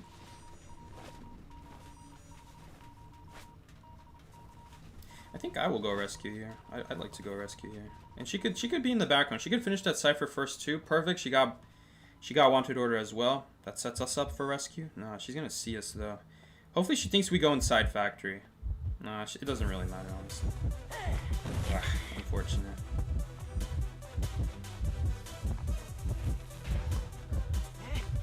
Nice. Okay, we got the heal off. Didn't really matter, but that was just in case.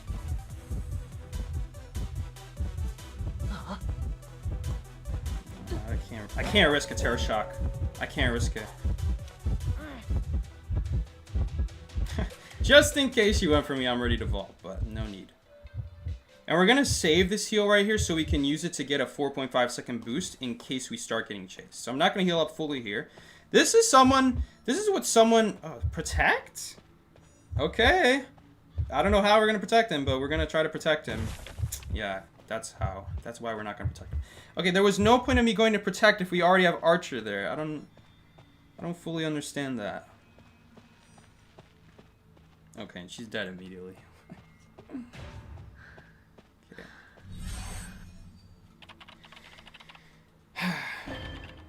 We're gonna have to rescue here. There's no question about it. Man, us being Doctor here is significantly helps out this mid game though. Like, even though that just happened, it's honestly not the end of the world. We still have me constantly healing ourselves up. We have Psychologist as a backup, I guess. I think we're gonna wait for the server to be primed here. Homie, come on. What was the point of that? Am I playing with low tiers? Nice. Free rescue. Gonna use the boost here. Get it a little bit quicker.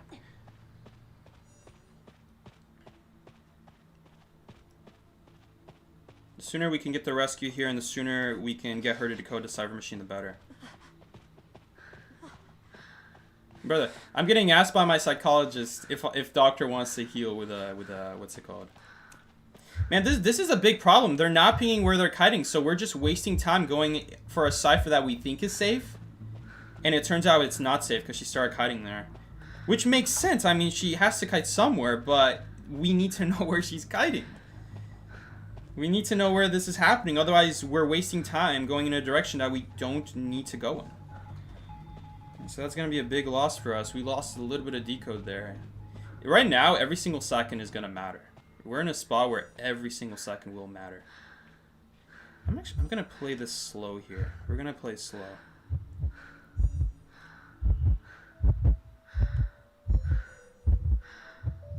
We're not gonna rescue before half.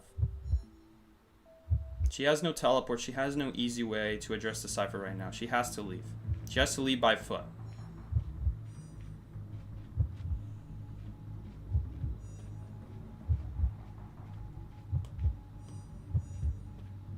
Hunter did use teleport, but Hunter will have it back up. You just have to not get double earthquaked here, which is easier said than done. I feel like this is Sprinter. I think this might be Sprinter. Whew. Unfortunately, she's gonna get hit by an earthquake. Okay, she dodged it. Never mind. Okay, I'm out of here. We're definitely not gonna do this Exegate. We're gonna do the Exegate on the man. But against teleport, maybe we should get the gate done as soon as possible. Actually, we're against the Hunter with endgame teleport here. It's not gonna benefit us to do a further Exegate. Now that I think about it, we don't get any benefit from it. Oof. She didn't even get behind like a window or anything. I don't know what happened there. You have to vault a window, or maybe she like put a hole in the wall. Maybe that's what happened. Yeah, we're cooked though. This could be GG. Hopefully she doesn't have a vine, but she definitely does. Okay, we're not even gonna be able to get the Exegate. No, that's out of the question too. Archer's not even dead on chair either. Dungeon's not really on the table yet. Maybe the Hunter will just play it safe and just camp. I need to go to the side here on purpose so she doesn't see my shadow.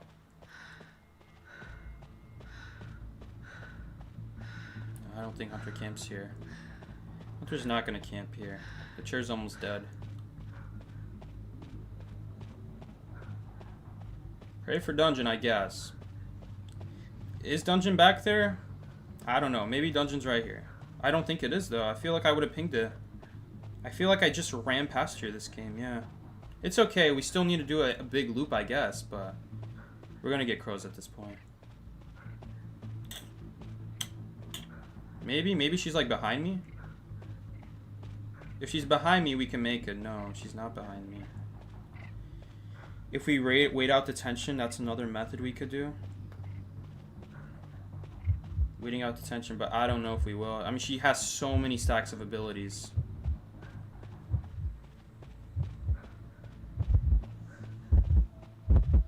She's just gonna vault normally right here.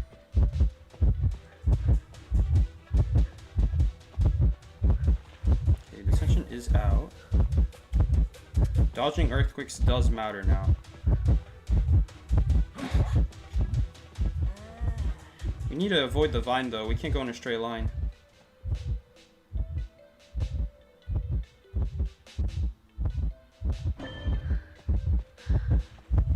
Nice mind game turret right there. This is still doable. You know what? If we get vined here, that's an easy earthquake. Ooh, she's able to make the turn. Yeah.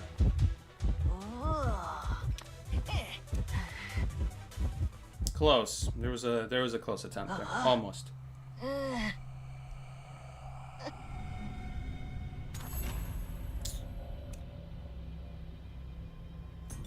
What even happened this game? This game we just had the pop happen too late. Combination of like not telling your teammate when to pop. And also the pop was a little bit late.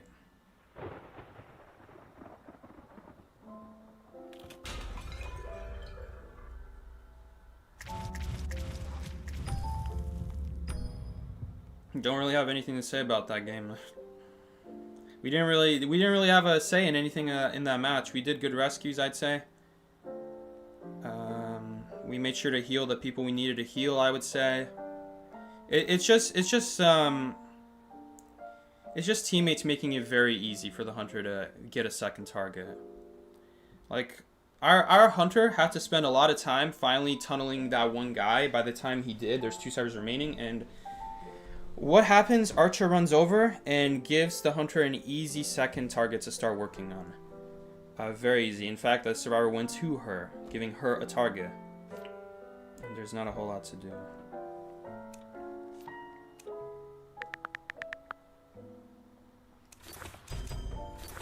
Solo queue? Yeah, that's solo queue for you. I mean, even if you're not solo queuing, you can't control what your other 2 teammates do. You just can't.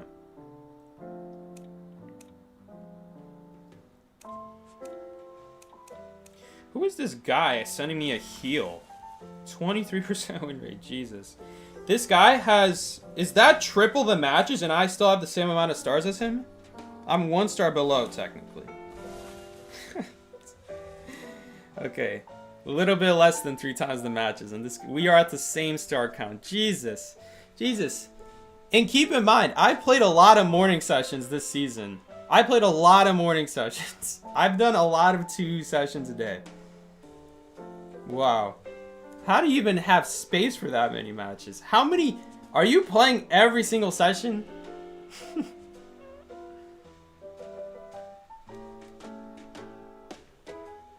I don't even know how that's possible. They must be playing every single session.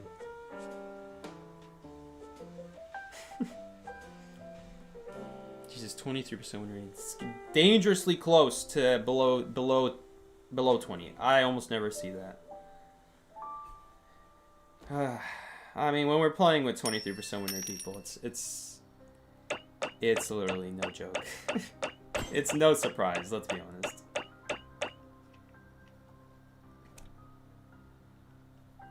Oh yeah, we can open up the essences. The essences have been moved to the left to browse and select different essences. Oh no, did they change the way it looked? No, come on. I missed that layout. It's completely different now. Bro, I miss how you had like all the essences lined up, man. 7.5 years of having the same layout gone just like that. Hey, it's a lot easier to scroll through all these rank essences though. At least there's that. Look at that. It tells you when the first ever sphere came out. 2018. Jesus. That's crazy. It's been that long. We have... Oh, I have one of these essences. I didn't even know. Click on essence character to preview the costume. You have to click on the picture now? Interesting. I don't think I like that. At least it like labels it. This one's not even labeled though. You don't even know what you're getting in this one. Oh no, you click contents. Okay. Oh, you know what? It's actually I would say it's probably better. This layout is probably better. You can actually like see the way they look in game.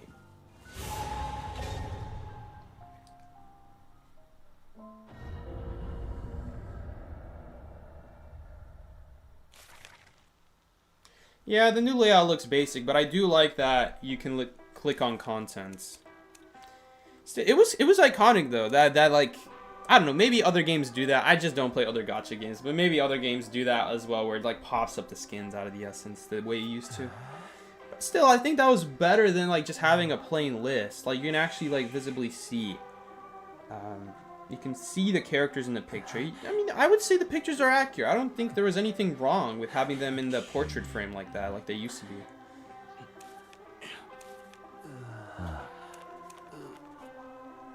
I think that was fine.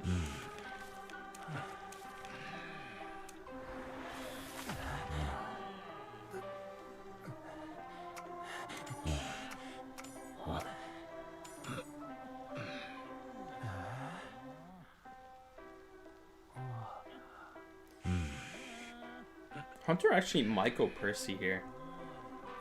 This could be like a mash it to go Percy. It would really put us in a rough spot as well with the spawn.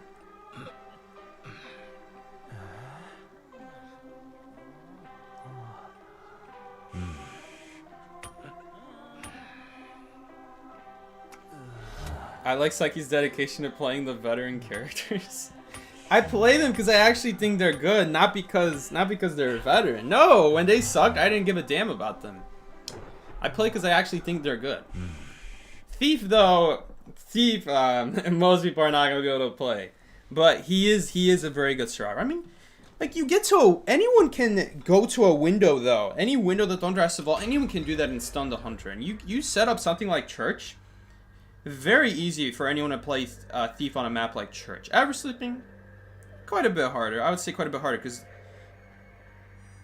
for something like that, you are going to need to you are going to actually need to know how to moonwalk in the open, right? If you're on these like train tracks, like these train tracks are great. It's a very open area. Usually this is a bad place for survivors to be because anywhere on these train tracks is just very, very open.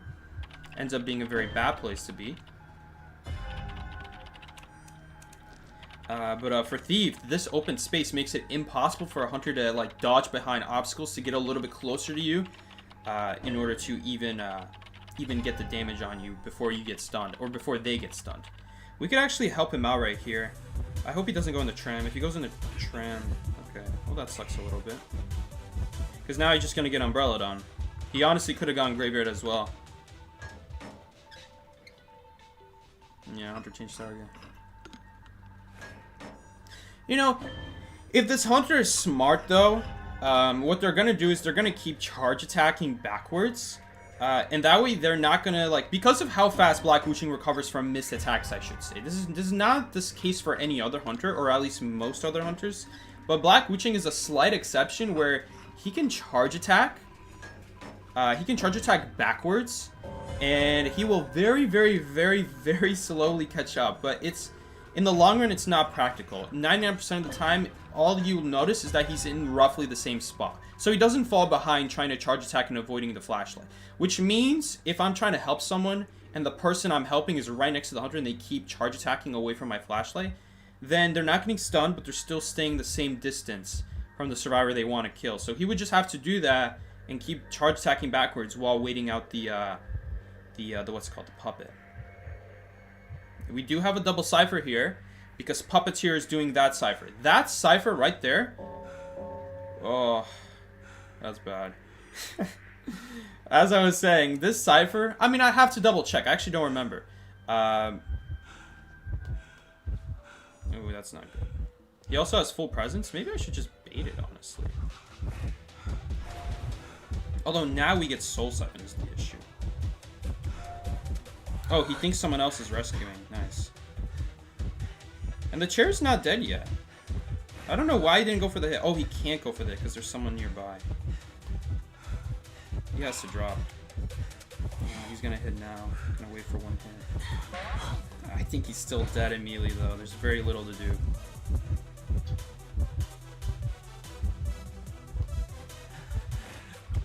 Okay. Ooh, that's actually a hit, yeah. He played that very well. But if we went for the umbrella, we also would have died. He can't pick up here, though. If he picks up, Puppeteer gets a free rescue. He has to drop. If he's not going to drop, he gives a free rescue. I guess it doesn't matter, because he's just going to pick me up. Thief was too goated how to nerf him. They actually did nerf Thief. When he came out, they actually did nerf Thief. Not when he came out. Sorry, Thief has been out since the very beginning. When he got his rework, where he can block hunter abilities, they changed him.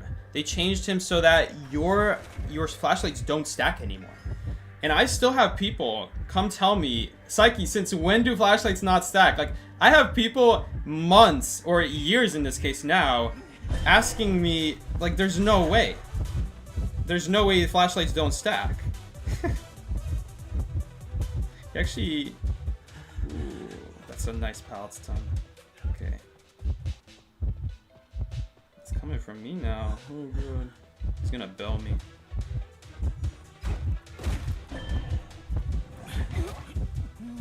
Not much to do there. Blink.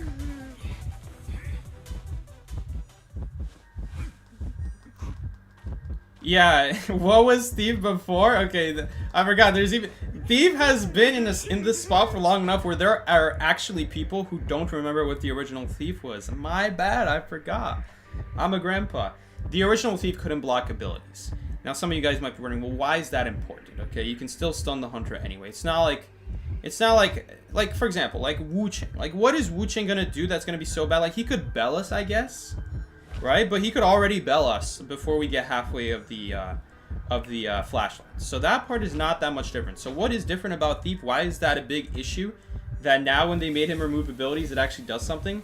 Because back then, when Hunters could still use their abilities while Thief is using the flashlight, you could not stun them. Why could you not stun them? Because they would just hold their ability and walk backwards. Like, if I was against Wu Ching right now, in the past, what he would do is he would just hold his umbrella and walk backwards towards me. And that's all he'd have to do.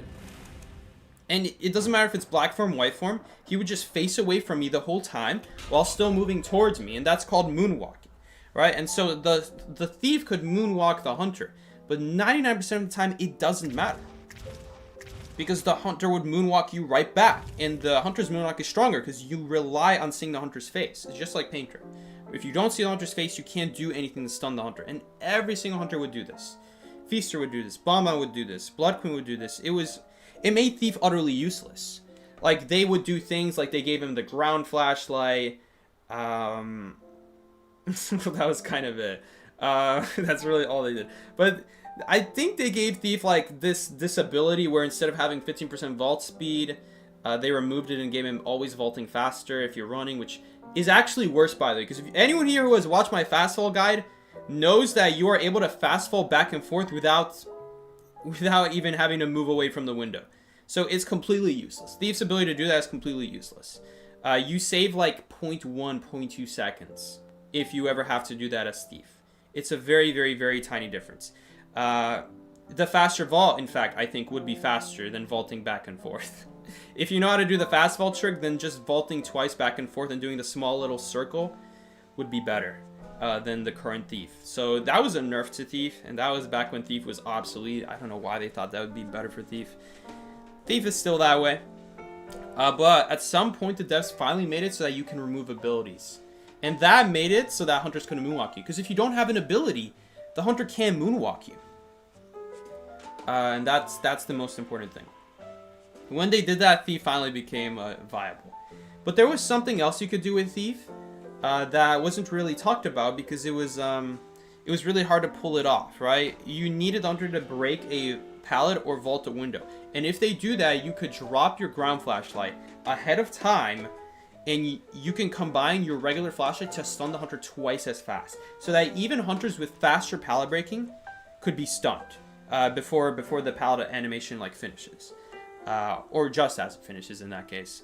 Or there's a different thing with Thief where when you stun the Hunter, every time you stun the Hunter, it takes 0.1 seconds longer to stun the Hunter again. So the default is 2 seconds. Then it goes up to 2.1 seconds if you got stunned. Then it goes to 2.2, and it goes all the way up to 2.5. And once you reach 2.5, there's basically no Hunter in the game that can be stunned in a window vault, right? Except Spider. Spider just vaults really slow. And maybe Mad Eyes. But almost no one can be stunned once you hit that maximum. So to counteract that, you would just drop your ground flashlight and it would increase the stun time. it would not increase, but decrease the stun time and increase how fast it would take to stun the Hunter. Or increase the bar, I mean. And yeah, it would be great. And so that meant stuff like Violinist, no matter how many times you stunned him, stuff like Clown, no matter how many times you stunned him or how late you started the flashlight, you'd be able to stun them combining those two flashlights together. It didn't really matter that much because you kind of have to pre-drop the ground flashlight because the animation is just so long. That's why you never see me use it, because the animation is so long. You're better off just running backwards. You're just better off still running backwards. Don't even waste your time dropping it because the ground flashlight can be moonwalk still. It doesn't get rid of Hunter's abilities. It just makes it so they get stunned. So even if you drop a flashlight in like a straight line, it doesn't do anything because Hunter just looks away. Unless you block their abilities before that. But if you block their abilities before that, then you very likely already are able to stun them yourself. And yeah, the devs saw that, and for some reason they thought Thief was too OP. They made it so you couldn't do that. Which was so sad, because now the ground flashlights have almost no purpose. The only times they have a purpose is like for a guaranteed window vault, when the Hunter has to vault the window. Alright, rank match ended. So unfortunately we didn't get the last one. Last one.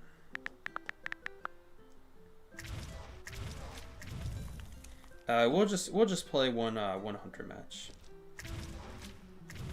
We can actually farm co-op points. The co-op points don't do anything because it's gonna count my survivor points. It doesn't count both. It only counts your highest.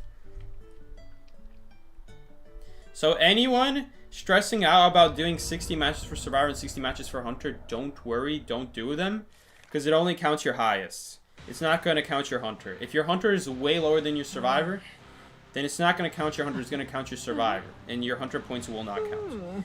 Let's say you are somehow both survivor and hunter high tier, and they're the same rank.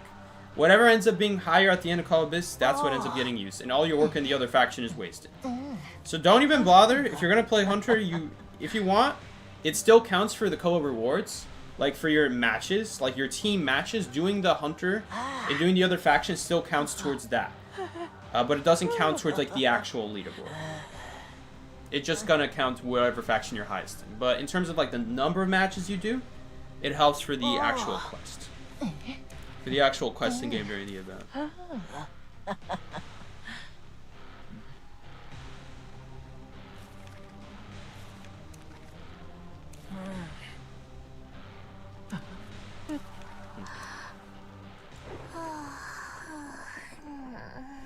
If you're going for rewards, you should play both hunter. I mean, yes, you can play both hunter, but if you have everyone in your guild guide, as I like to call it, playing their matches and they'll get 60, you don't even need everyone to do all 60.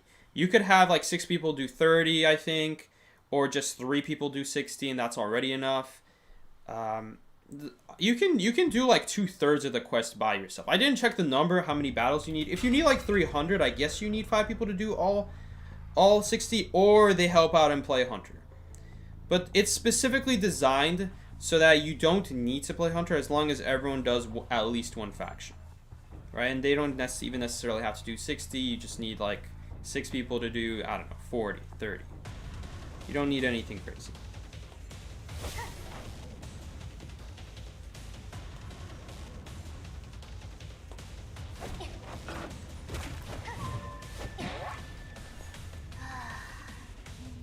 Well, time to duel faction. Okay. Are you in a guild with nobody? Nobody's in it.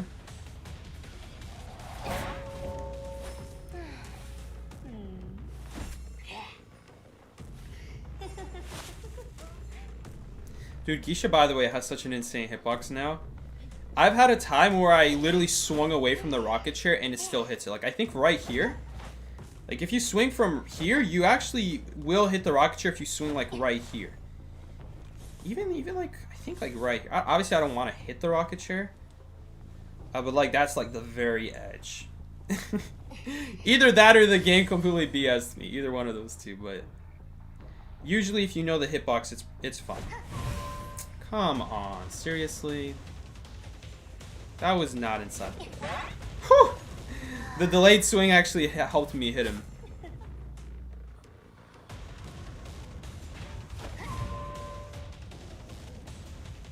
No, he didn't vault. Imagine if he vaulted. That'd be great. There really is no point going for him at this point.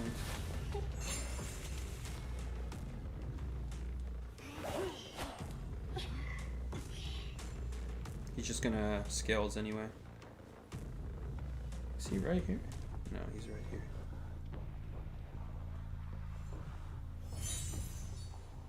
I wonder if someone else is rescuing. No, it's him rescuing.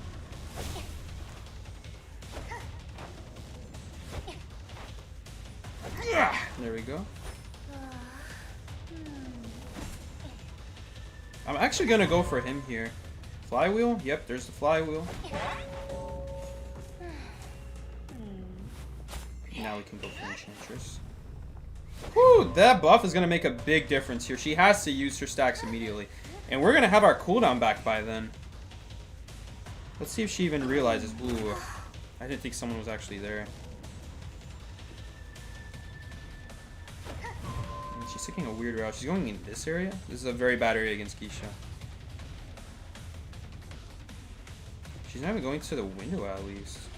Okay, she's got flywheel. I thought I thought she's going to the window because maybe she has broken windows, but no, she just has flywheel. Because if you go to that window against Geisha without broken windows, you're just dead.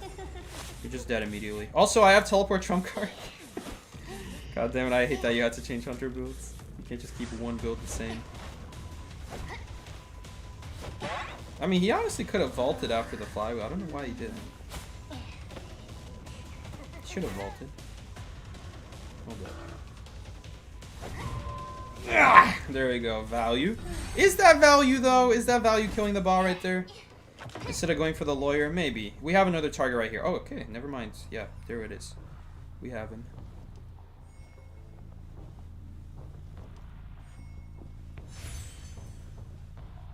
Ooh, the faster movement speed might actually help us here.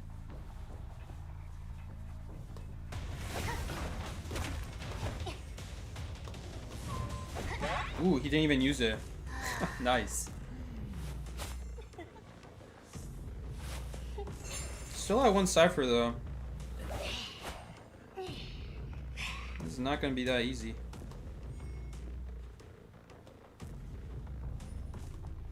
At least we're by at least one cipher machine. That's good. I know though, we really can't leave. It doesn't really make sense to leave the cipher here. They're just gonna quickly do another one. Maybe we could teleport at some point here, and it might be worth it. If we can get everyone half health and then teleport, that would be good. But I think it might just be more worth to just go for the professor at this point.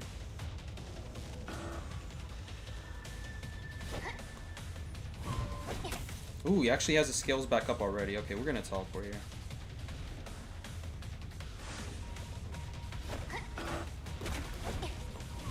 Why didn't it work? Oh, that's so annoying.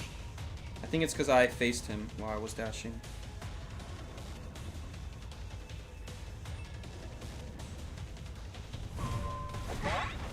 Okay. They are going for the cipher machine. Okay. So this is gonna set us up nicer for the end game here. Even if they get that last cipher prime, it's gonna put us in a much better position to knock him down first, or whoever is rescuing per se.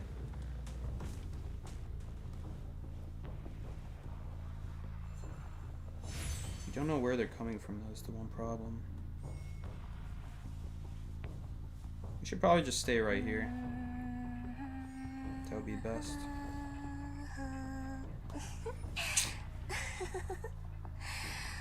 Kind of hard to see, though. Feels Memory has so much garbage on the map. Hard to see where they are.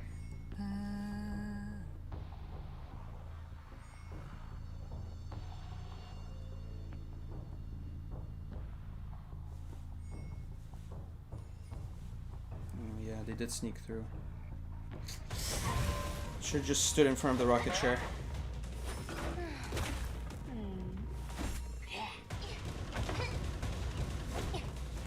He's just going for the self-heal, okay.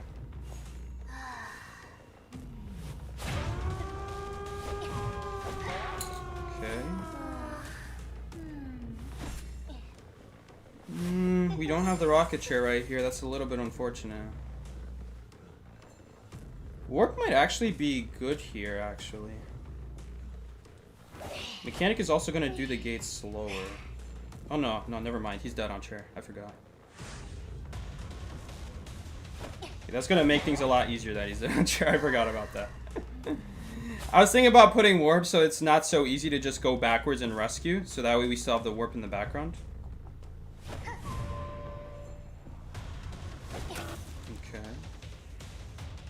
Tough. It's pretty easy to use your skills against what's it called? Against Geisha's lizard.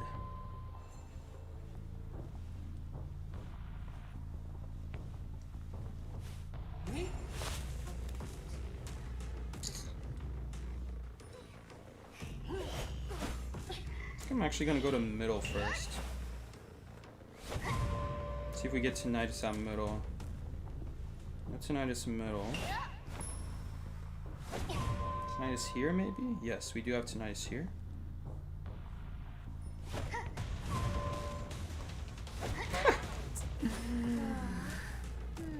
Still ended up winning. A little bit close at the end there, especially with 2 decoders.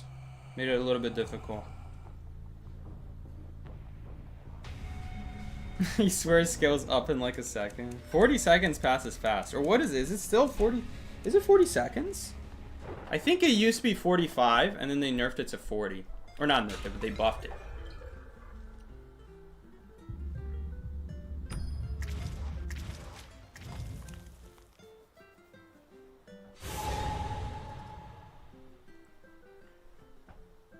Can you request a hula balloon match? Sure. Requesting a hula balloon match? Actually? I purposely try to avoid stuff like Go Man and Hula Baloo because we see that every day. Even though I really enjoy playing Go Man. I really do like playing Go Man. Is Hula Baloo still good? Yeah, he's very good. They nerfed his cooldown by 2 seconds, which is going to make a big deal if you keep missing. So that you can't just make up for your mistake by using another clone. But he's still pretty OP if you're accurate. If you're accurate, you get those double hits in, he's a very strong hunter. Sometimes you'll still be... I mean, it's not sometimes. You'll still be able to get hits in with just 2 clones. You'll be able to get sometimes 3 colors in with just 2 clones. It really depends. Especially when you unlock your 1000 presents, it's so easy to catch up to Survivor, get them behind a pallet, and you just hit through the wall. At that point, the Survivor has to like play mind games, like maybe predict that you're gonna drop a clone and just run away from the pallet. It's like if you play Joseph, you'll pull his Koa skin trust. You can't request a Hula Balloon match and then just say Joseph. Come on. Can you play Blood Queen? I mean, I can't play her very well, but I can play her. Psyche, did you ever say your thoughts about the new Year Ripper skin? I think it looks great. It looks just like a crossover with K-pop Demon Hunters. I'm not gonna lie. Looks just like it. Is this a Saja Boy member? Also, we have Impulsive on Hula Baloo. Okay, someone is over there, inside the big hat.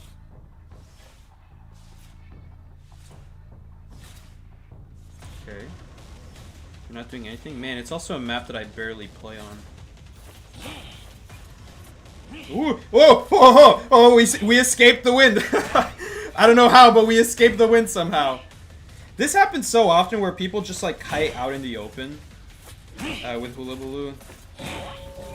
Like, did I even have to do anything? I don't even have to do anything. We just went out in the open. I don't know. Ooh, we actually can't make basic because there's a wall in the way. I don't know how we escaped that wind. Oh, has me scared. Look at this huge wall on this side. Basement's right. Oh, it's not here. It's all the way over here. I guess we could go right here. That's still pretty far away. He's right there. What's good, brother? Is this a patient? Oh, it's night. I didn't even notice it was a night. I want to try to keep him in the red. Okay, it doesn't matter because he literally can't use his abilities anymore anyway. Okay. Ooh, if we got her in red there, it would have canceled. Oops. Did the Hula Baloo nerf make a difference there? Did I'm slower movement speed slightly that I wasn't used to? I don't know. Probably not. Wait, this was after half, was it? Was it after half? I actually can't remember. I wasn't paying attention. I don't think we're gonna need to pay attention to this game. It's not looking like it. Yeah, she's dead. Okay, this guy can go basement though. That guy just got seen in a peeper. Hilarious.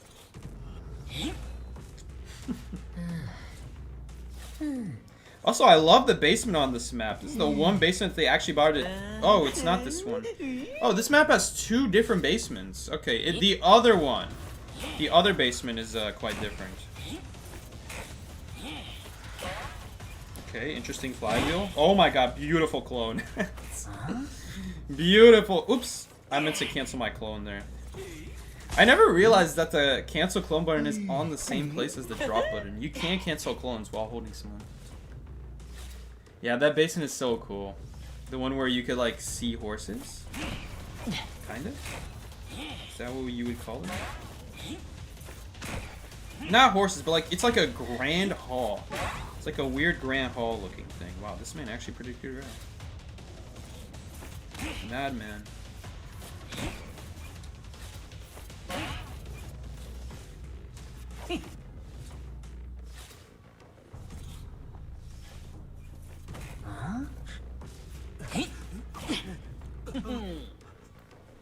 Wait, Waxers can wax the survivors off the horse? That might be the only hunter in the game that can actually do something then. I didn't think he could. He could?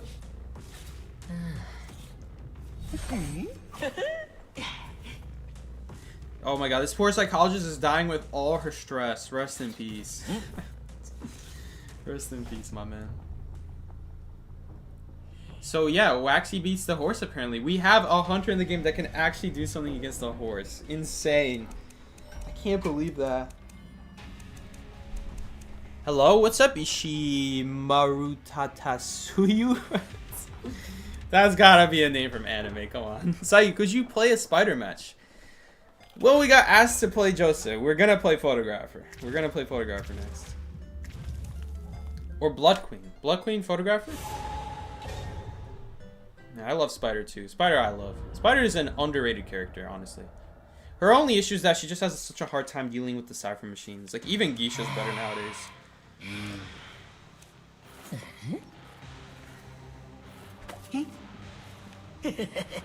Ripper skin soon? Don't worry, I'll definitely buy the skin. I always buy the limited skins. Usually, I'm not a big fan of the Lunar New Year skins. Like, they're fine. Like, I always buy them. There's nothing wrong with them, but I never usually end up wearing them. But the one for Doctor, I really like. I really like. That's a Lunar New Year skin, right? Like the halo on her head. I think I used to wear the Flaming Angel one before, just cause of the halo.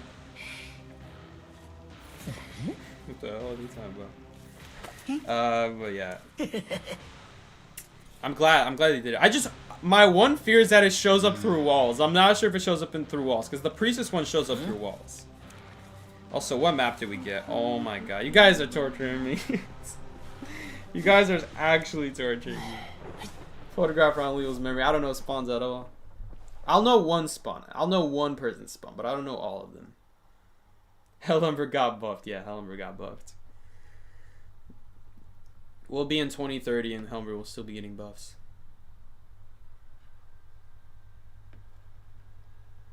You love Joseph's Koa skin? That's funny, because I didn't like it at all. Yeah, Waxart is goated as usual. What can I say? Waxart is the one hunter who can actually... Where is my camera?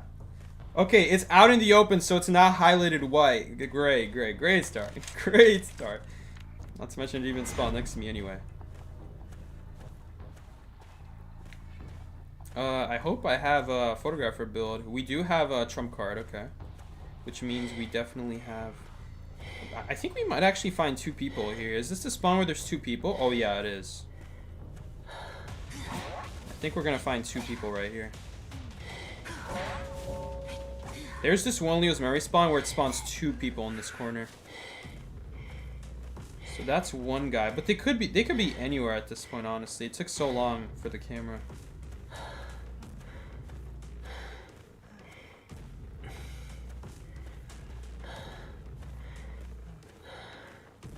I don't see them. It sucks that I don't have the S accessory either.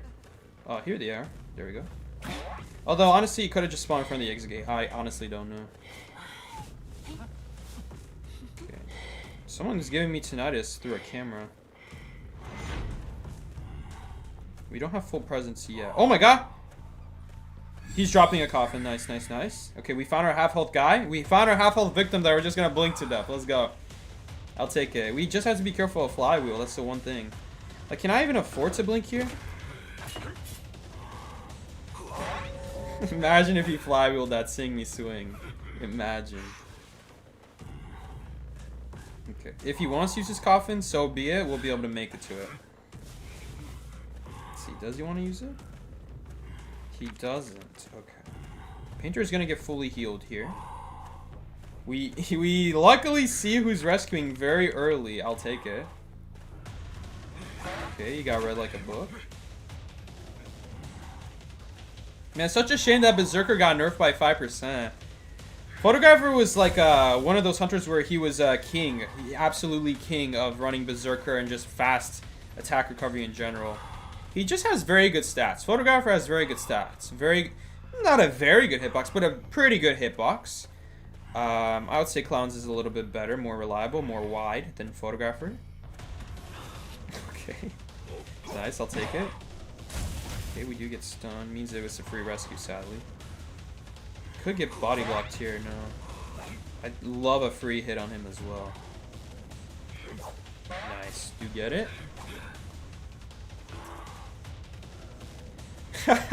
Berserker full Berserker is actually faster than Fair Lady Rescue? No way, it's not.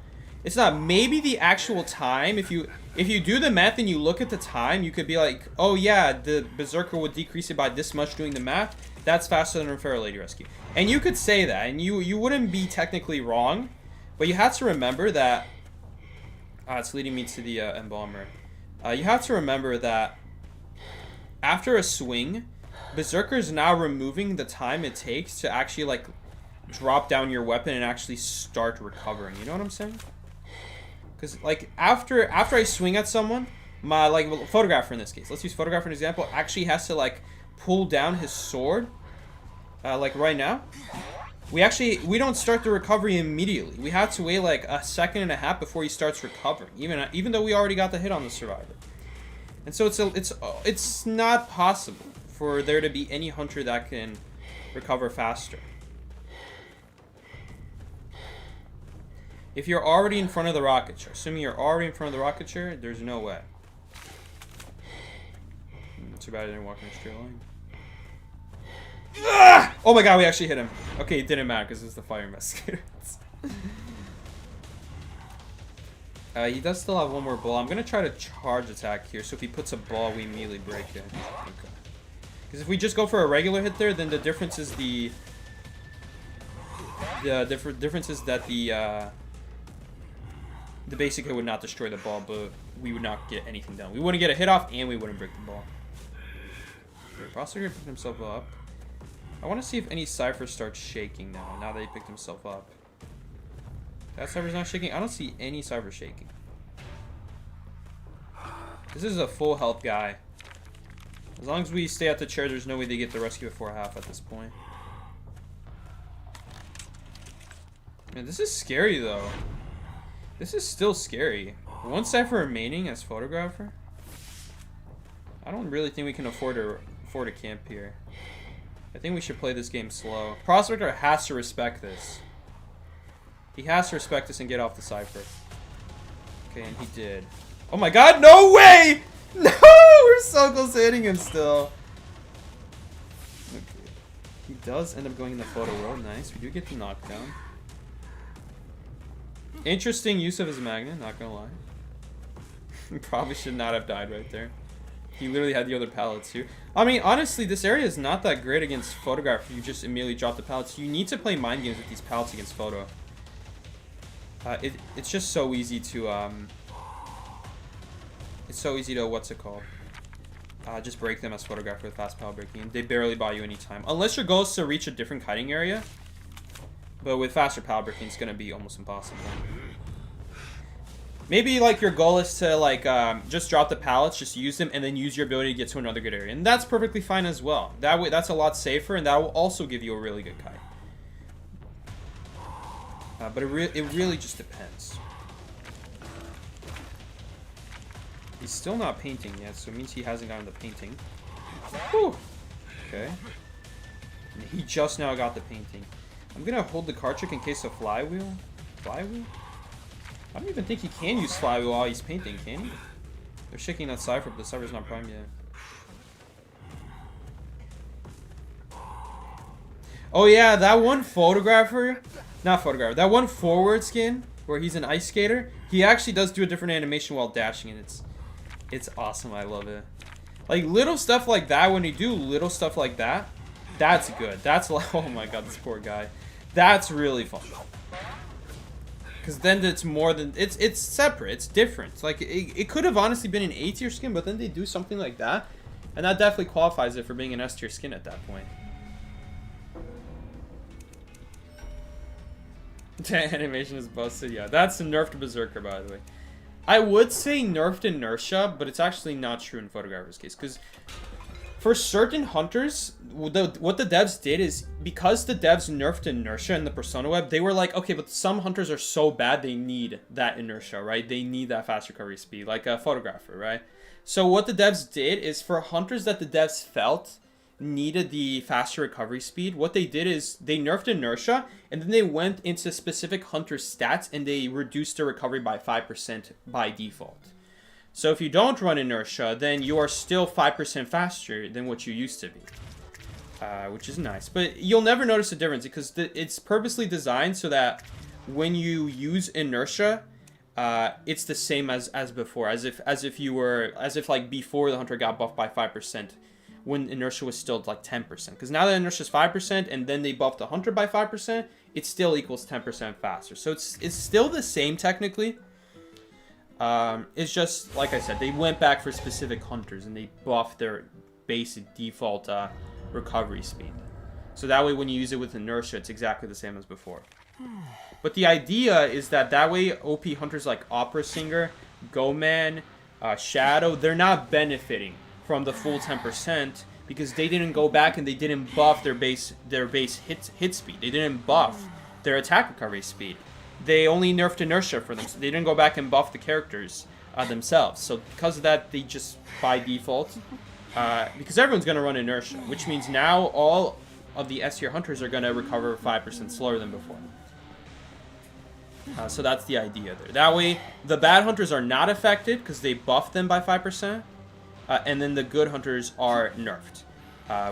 That way they can like nerf the Persona web for recovery without majorly nerfing the characters. But Berserker's still nerfed for all hunters. That part didn't change.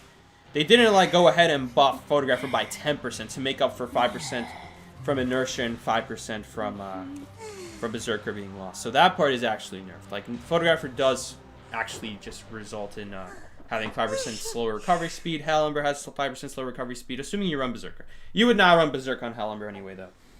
You don't rely on your recovery speed. You rely on the Fire Spears, because once you swing, it's over. There's no way any kind of recovery speed is saving you. Unless you find someone from far, and then it makes a difference to like swap with the puppet, but that's usually not going to be the case. Can you play Ivy? We'll play Ivy after this game. I didn't hear the Mind's Eye Cane right there. I don't know what that was, but I didn't hear the Mind's Eye Cane right there. I don't know where she spawned. Did they buff her? Did they secretly buff her so that you can't hear the cane anymore? I don't know. This is going to be very annoying here.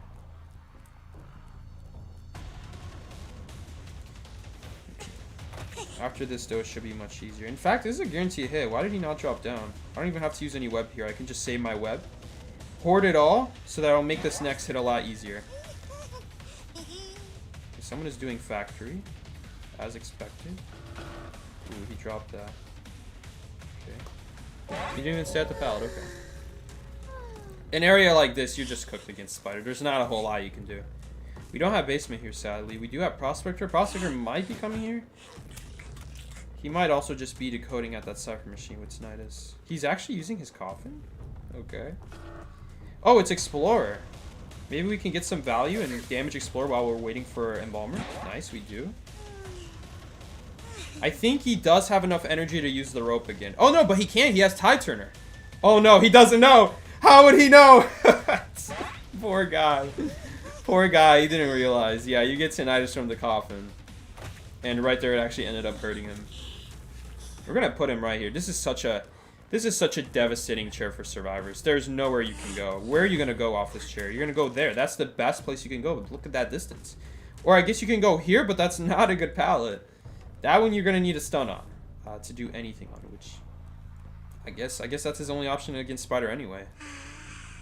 No. Free rescue, no. Nice double web spit. We hit the Embalmer, unfortunately. But at least we get damage on the Prospector as well. I thought he missed his Magnet there for a second. Didn't even see that. Okay, he's going back to the place where we have webs. Okay, GG. This does cost a little bit of web, but it should be worth it. I think he actually can stun us on that chair right there. We have to be a little careful. We should be able to shoot over. No, he doesn't shoot over. Okay, he's still dead though. Slower vault speed really killed him. They're still not done with factory? Are they doing what's the trait called? I forgot about it because they nerfed it and now it's basically useless. At least in tournaments. It's still helpful if someone goes down fast, but what is that tournament trait they call that buffs your deco when someone's on chair? And there's like 4 more ciphers remaining. What is that thing? Audience effect. That got nerfed. So I wonder if like someone purposely left that cipher at like 99. Now realizing that audience effect already got nerfed. Yeah, that got nerfed. That's useless now. Well, like I said, it's not useless. It's just if you're trying to use it like you did before. Oh, my bad. I've been playing Spider all these years. I thought that would hit. Ooh, that didn't count either. Okay, that's more understandable that didn't count though. But yeah, they what's it called? Dude, he's actually gonna make the pallet. Well, he shouldn't have made the pallet, assuming I play good. Thank you for putting yourself in the corner here. This is gonna make, hopefully, it'll make finding the rescuer a little bit easier. Since he put himself in the corner, there's not a lot of places the rescuer can come from, and they're just exposing themselves right away. They're not even trying to hide. I'm gonna try to bait a flywheel right here. Okay, well, we know where the last guy is. Flywheel?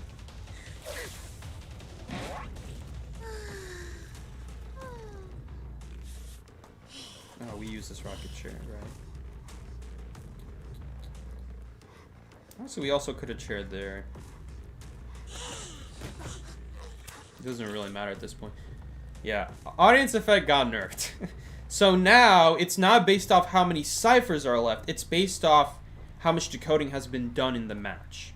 So in the past, the way it worked is if 2 ciphers got popped, that equals 200%. Okay, so if you did 200% in one match and you popped the ciphers willingly, then you would lose audience effect. So in the past, what you would do is you would leave one cipher 99, another cipher 99. That's 198. And that way you guys just maintain 12% or 10% decode boost. It originally was 8% and they buffed it to 12 and now it's 10. Okay, but they nerfed it, so now it's not based off the amount of ciphers left. It's based off the decode done. Now I will say, at the very least, they didn't make it 200%. They made it 300%. They made it 300% at the very least. So you could do up to 3 ciphers now. Without audience effect disappearing. But that's not going to matter because you already had 3 people decoding. You already had 3 people decoding. Sure, Rescuer's going to be a little bit behind, I guess. But they're only going to be behind by like maybe like 30, 25%. The faster the guy goes down, then the less of a decode difference that there will be between the Rescuer and the other survivors. Because obviously a percent debuff is based off how long you keep decoding. So if you and another survivor decode for 10 seconds and one of them had a decode debuff, it's not going to be as noticeable as if you guys decoded for like 60 seconds. And you could see there's a much bigger difference because you guys were decoding longer. That 25% was having a bigger difference for a longer time. So in that regard, it's I guess it still helps if people go down quickly. Because obviously there would still not be much decode done, and obviously the rescue cipher would have close to no progress. But if someone goes down instantly, especially in something like a tournament, you guys are very likely going to not get 3 escapes. You're probably not even going to get 2 escapes out. You might get 1 escape out if your team plays smart and slow. And once the first target actually dies on chair, the rest of you guys like play slow. You rotate the hunter well. You make it difficult for them to start a next chase. And find another survivor to chase. Stuff like that goes a long way. But it's still very difficult. It's still very difficult. And yeah, like I said, if 3 ciphers get done to 99% now, which is very likely because you're going to have 3 survivors up decoding while the first guy is happening, then you get no value after you get 3 ciphers 99. You're going to have 99, then 198, and then 297. You'll only get 3% value on your next Cypher machine before Audience Effect will go away. So Audience Effect is going to work with Explorer. Yeah, that is true. That is true, because one of you guys is not going to be decoding. It's just you're just going to be searching for pages, which does not count to the decoding progress. And you could just hold on to those pages. You could just save them up to 100%. You're still technically gaining decode progress, but not in the game's eyes.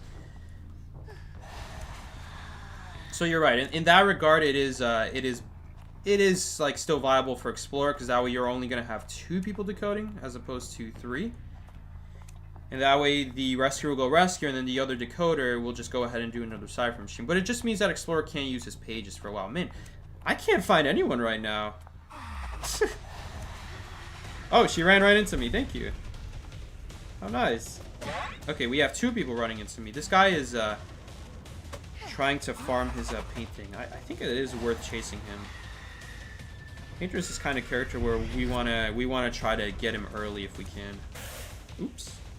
My bad. No, I'm going in the wrong direction. He's not gonna use his painting. We could still go after the dancer here. She's the one who did that. She's the one who did that tombstone. Because her eyeball didn't disappear. Also, I don't know if I have Hunt on. Do I have Hunt on? I should have Hunt on, but I don't think I do. I'm gonna try to get one painting out of this guy, and we're gonna go after the dancer here. I think would make more sense at this point. Chasing Painter there, if I'm being honest, wasn't actually worth it. Ooh. I don't play Shadow enough, so I'm not used to the way like the camera is. It automatically man, I just lost so much distance there just because I don't know how the camera works. If I just walked normally, I would be able to I'd be able to catch up by now. I'm just gonna walk normally. We're just gonna blink her. Flywheel? Oh, I'm running my Hellember build. Okay, that's why. I have my Hellember build on.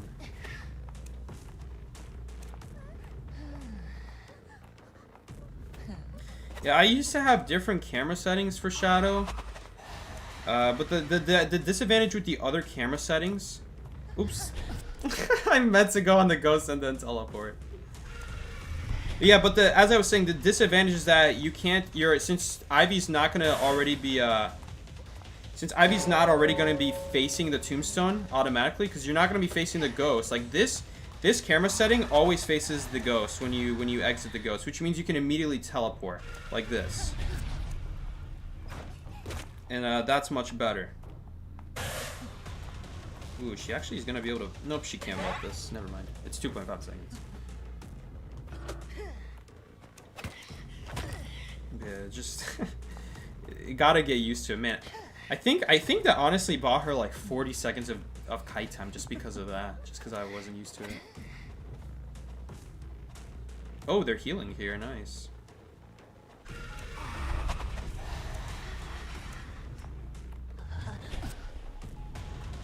Let's see if we can take advantage of it. Okay, it looks like no.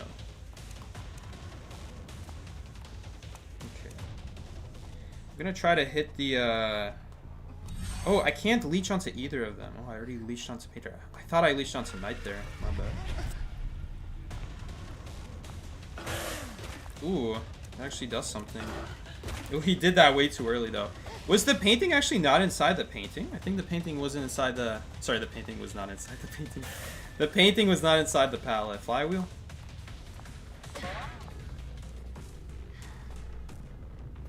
But yeah. I don't know what I'm more out of practice with, Shadow or Dream Witch. I think I might be more... Oh, I should have been using the Shadow while I was ballooning, right? My bad. Oh, can you guys heal again? Thank you. You guys are so nice. I'm gonna wait for full presence for just 1 second. What are they doing? Well, they're actually committing that heal like crazy to him. I think I'm actually just gonna go after the Knight at this point.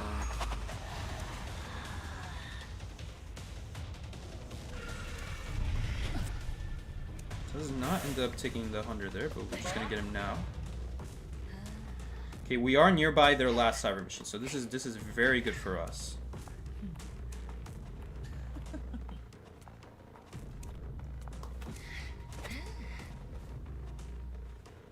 See if we can maybe find the painter from far. We can't leech onto him anyway. Dude, they have Fair Lady too. Fair Lady is actually very difficult.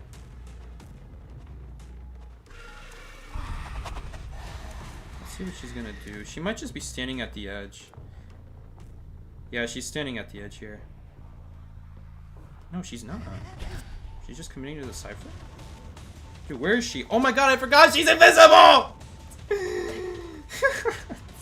Okay, never mind. Oh, it's Urjak? No, too bad.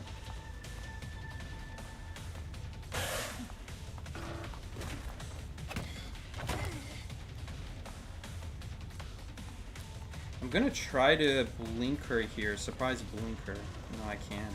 Can't blink her. Can't go for it. No, I went for the wrong one. It's very annoying. Oh, and he has a... that's unfortunate. Okay, thankfully not gonna really matter. It's gonna be difficult. She just now broke it. 91%. I hope she actually steals from that.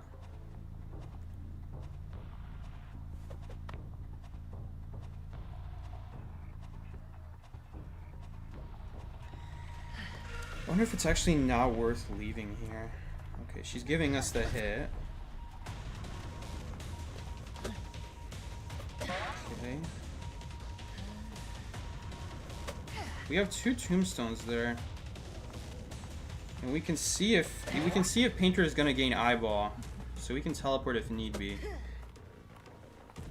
No, he's actually gonna go for the heal. Okay.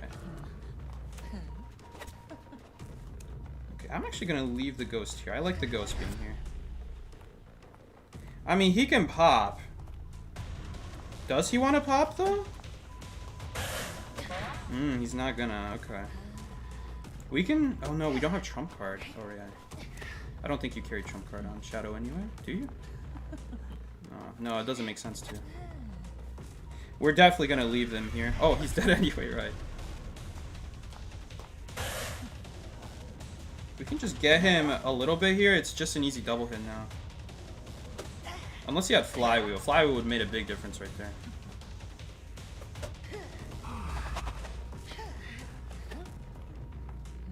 By the way, I should not have attracted the ghost back on me. I should have just disattached him and just followed the Fair Lady with it.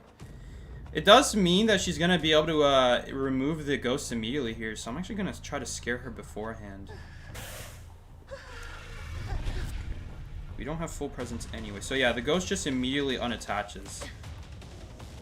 Let's see where she goes. She might actually just be right here. No, she's not.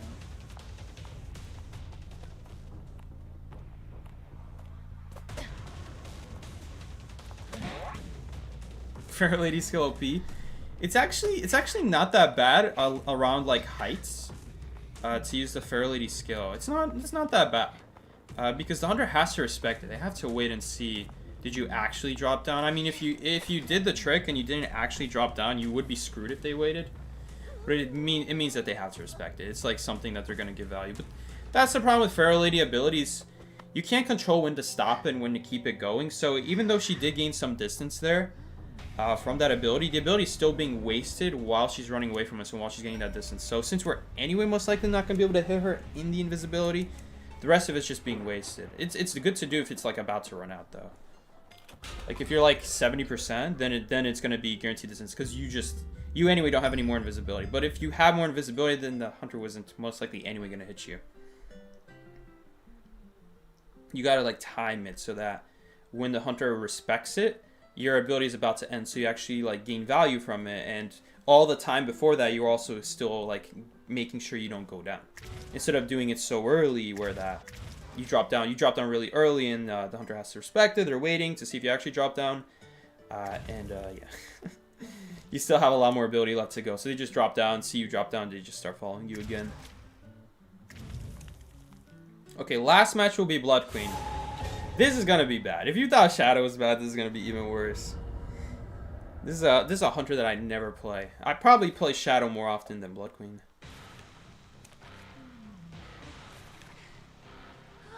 Bro, what's her rank survivor? Muscle memory, can you blame me? It's too bad because I really like this Blood Queen skin.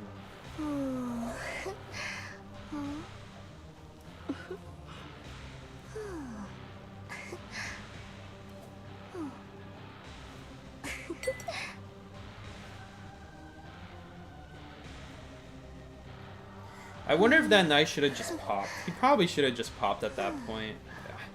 It probably wouldn't even make a difference though. Painter wasn't about a rescue. He was still quite far from rescuing. We still have plenty of time to chair the knight. Oh god. Wildling? Pharaoh Lady? Well, if we're far away from the Pharaoh Lady, she won't go invisible, but I don't think I'm going to be able to hit that. Oh, this is going to be so bad. Do you remember that old Bridge Hunter concept art way back in the day? I don't. What do you mean? Oh, Old Bride. Oh, yeah, I do. That I could have sworn that was a fan that made that. That was like a Gaming Grizzly thumbnail. No, I do remember that. Because it was like fan. It was like titled Fan Concept Art of Different Hunters. And one of them was that one. I remember which one you're talking about. It was decked out in all black. I think I know. Okay, I see the Hunter's shadow going on the cipher right here. Oh my god, it is the Pharaoh Lady. Can we hit it? No, because I'm bad. No, she's going to become invisible now. Maybe we'll get lucky? No. Okay, we just have to wait out her invisibility now. Sure, she went uninvisible again. Okay, she's going to end it early. Man, that's actually really annoying that she ended it early.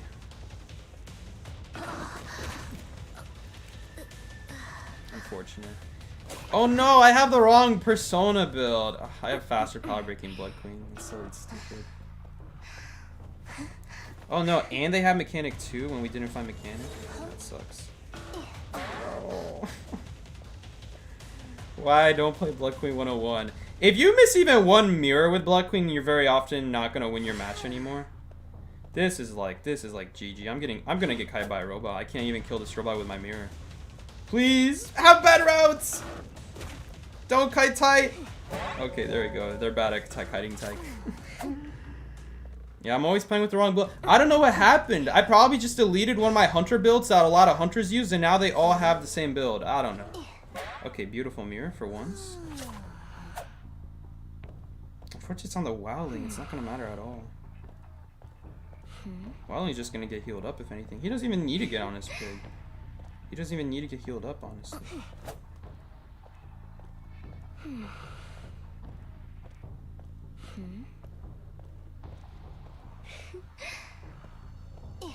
Okay, we'll take the free hit. I need every free hit I can get. I'm so bad. Wait, this has to be a hit. If I miss that, I'm bad. Look at this faster pallet breaking Blood Queen build. Cannot be beat. Okay, there's honestly no point cheering at middle anymore. We'll just chair right here. Can we tie the match? The goal is to tie the match. Now that we have someone on chair, maybe we can just keep farming, right? I can wish, right? Okay, she perfumed back. Wait a minute. Wait a minute. Hold up. Wait a minute. Hold up. Wait a minute. Are we stopping? Are we stopping as Blood Queen by doing absolutely nothing? Random strike once again. Random strike once again. We just stopped the perfumer as Blood Queen. Let's go. We did absolutely nothing. We misplaced the mirror. She's still perfumed. We swung at nothing. She's still perfumed back. Oh my god, this is too good, man. This is too good. Wait, is this Wildling rescuing at half health? Oh, he's cooked. He can't get off his pig, he dies. Does she have faster struggle speed is the question. Nope. Let's go, guys. I hit every mirror before this. You wouldn't be able to tell the difference. Dude, his tracks last for so long that I get the tracks before I get to Nidus. Come on, run out of pig. Is he here even? No, he's not even here. He probably ran in a straight line over there. Hold up, is that a shadow? Are they letting the perfumer die? Don't let the perfumer die. This poor perfumer. Her game is gonna be ended as sadly as that for Pharaoh Lady who gave a free hit at the pallet. I feel bad. It hurts my soul whenever I'm playing Survivor and my teammate just gets hit through the pallet. What was the point of the flywheel? I don't know. I don't know, guys. What was the point? Like, even let's say I swing there. What was the point of it? What does it do? Perfumer buff is so bad, man. Maybe if she like ran towards the pallet on this side, maybe? No, I don't think she would have made it. Okay, there's really nothing we can do right now. We just have to wait out the pig. This is gonna be a 40-second long pig, I think. Oh no, he used the pig already. This is only 25 seconds. Yeah, he already used the pig. He wasted the pig in the early game when I hit him, right? So this one's just gonna run out immediately. Maybe we can find him and kill him. Do you guys think I can kill the wildling before his pig comes back? I don't think so, honestly. Is he gonna give me a free hit? No, we have to get the hit with a mirror. Come on! No! No! There we go. Beautiful. 100% skill right there. I feel like I'm about to go in like Zeus's player training Discord server. I'm about to get invited to Zeus's Discord training server. Gotta train my Blood Queen. Listen, I'll play hunters well if you give me time. Just give me a few days. Hell, even give me 1 day. I'll already start playing them like 3 times as good the next day. But Jesus, don't put me 1 day in. First match. Haven't played this hunter in I mean, I'm sure I play him every once in a while, but the last time I played Blood Queen consistently was like years ago at this point. Oh, I see her shadow. There she is. Bro, I'm telling you guys, shadows are OP. Oh, I hit the rocket chair! Oh my god, the BM! That was planned! That was planned! I am the best Blood Queen ever! I am so good at Blood Queen that I can plan my swings on where the mechanic is gonna be. Damn it. Hold up, vault into me. She's ready to flywheel this blink. I'm not giving her the satisfaction. I don't think flywheel is up yet, but just in case. BQ, more like BM. Let's go. 6, 7 viewers. Oh god. You don't think you've ever seen Blood Queen break that fast? Yeah. I have. A few times. The absolute BM. I don't think I've ever had that happen before when I go against Blood Queen. Or when I play Blood Queen for that matter. That you swap places with the mirror and the same time you hit a survivor is the same time you hit the chair. Planned. Absolutely planned.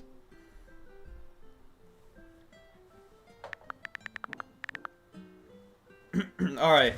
We'll play one more game. This will be the Hellenberg match. We gotta have our usually scheduled Hellenberg match. See how good the randoms are at dealing Hellenberg with Hellenberg. Did they get any better? Who knows? We're gonna find out. IDV's gonna send you a having trouble with Blood Queen. Dear Detective, are you unfamiliar with Blood Queen's abilities?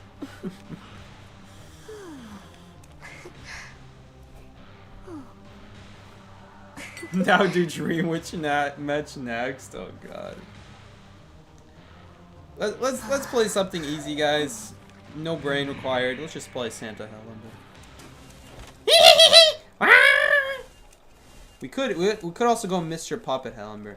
If you're serious as Hellenberg, if you really want to intimidate survivors, you gotta go Moonface. But Moonface is so boring though. I love Mr. Puppet's pickup. Moonface is boring.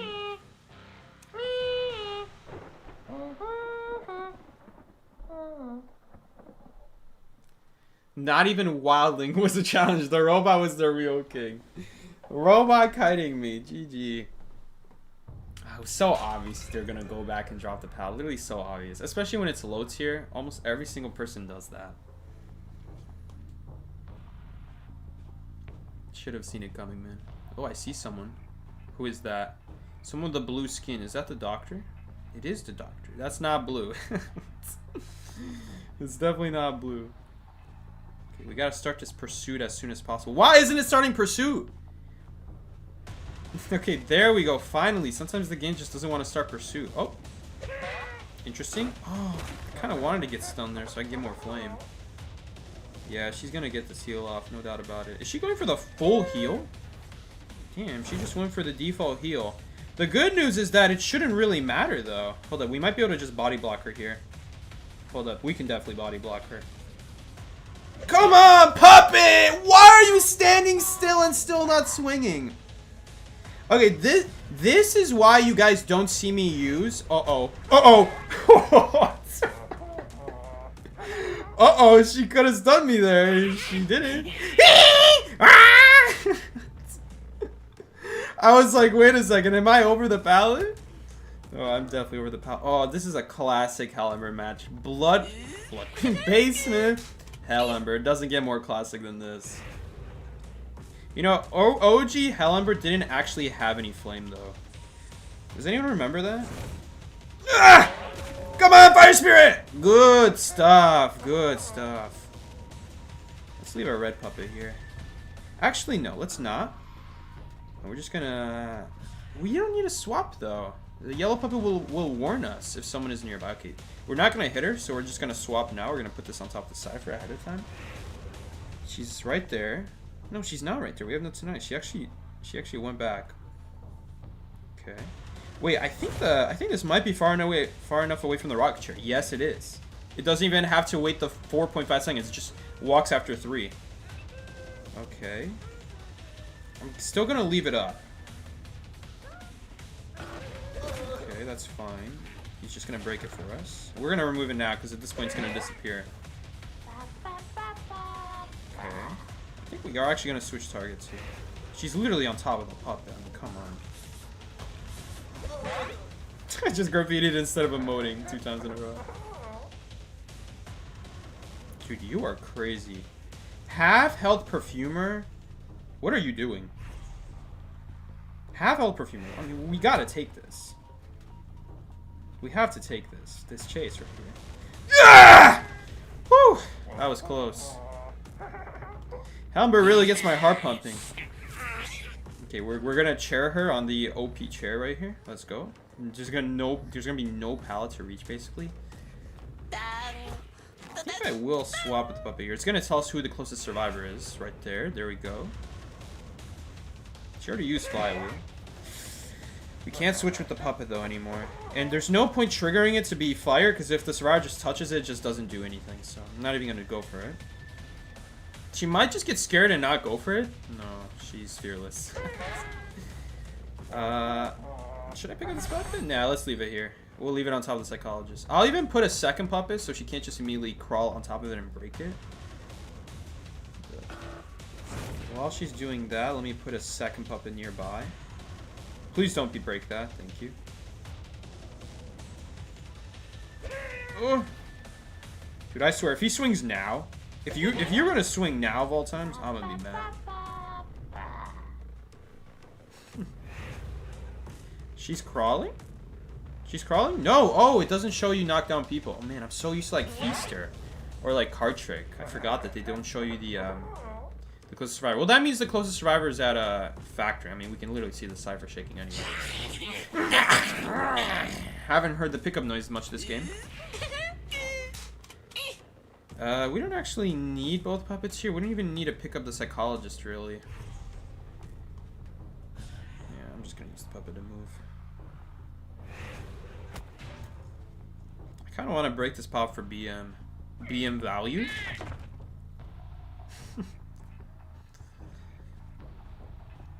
Okay, let's see if we get a tinnitus. No tinnitus. Okay, she must be in the corner here. She might be watching through the windows right here. Let's see if she walks backwards.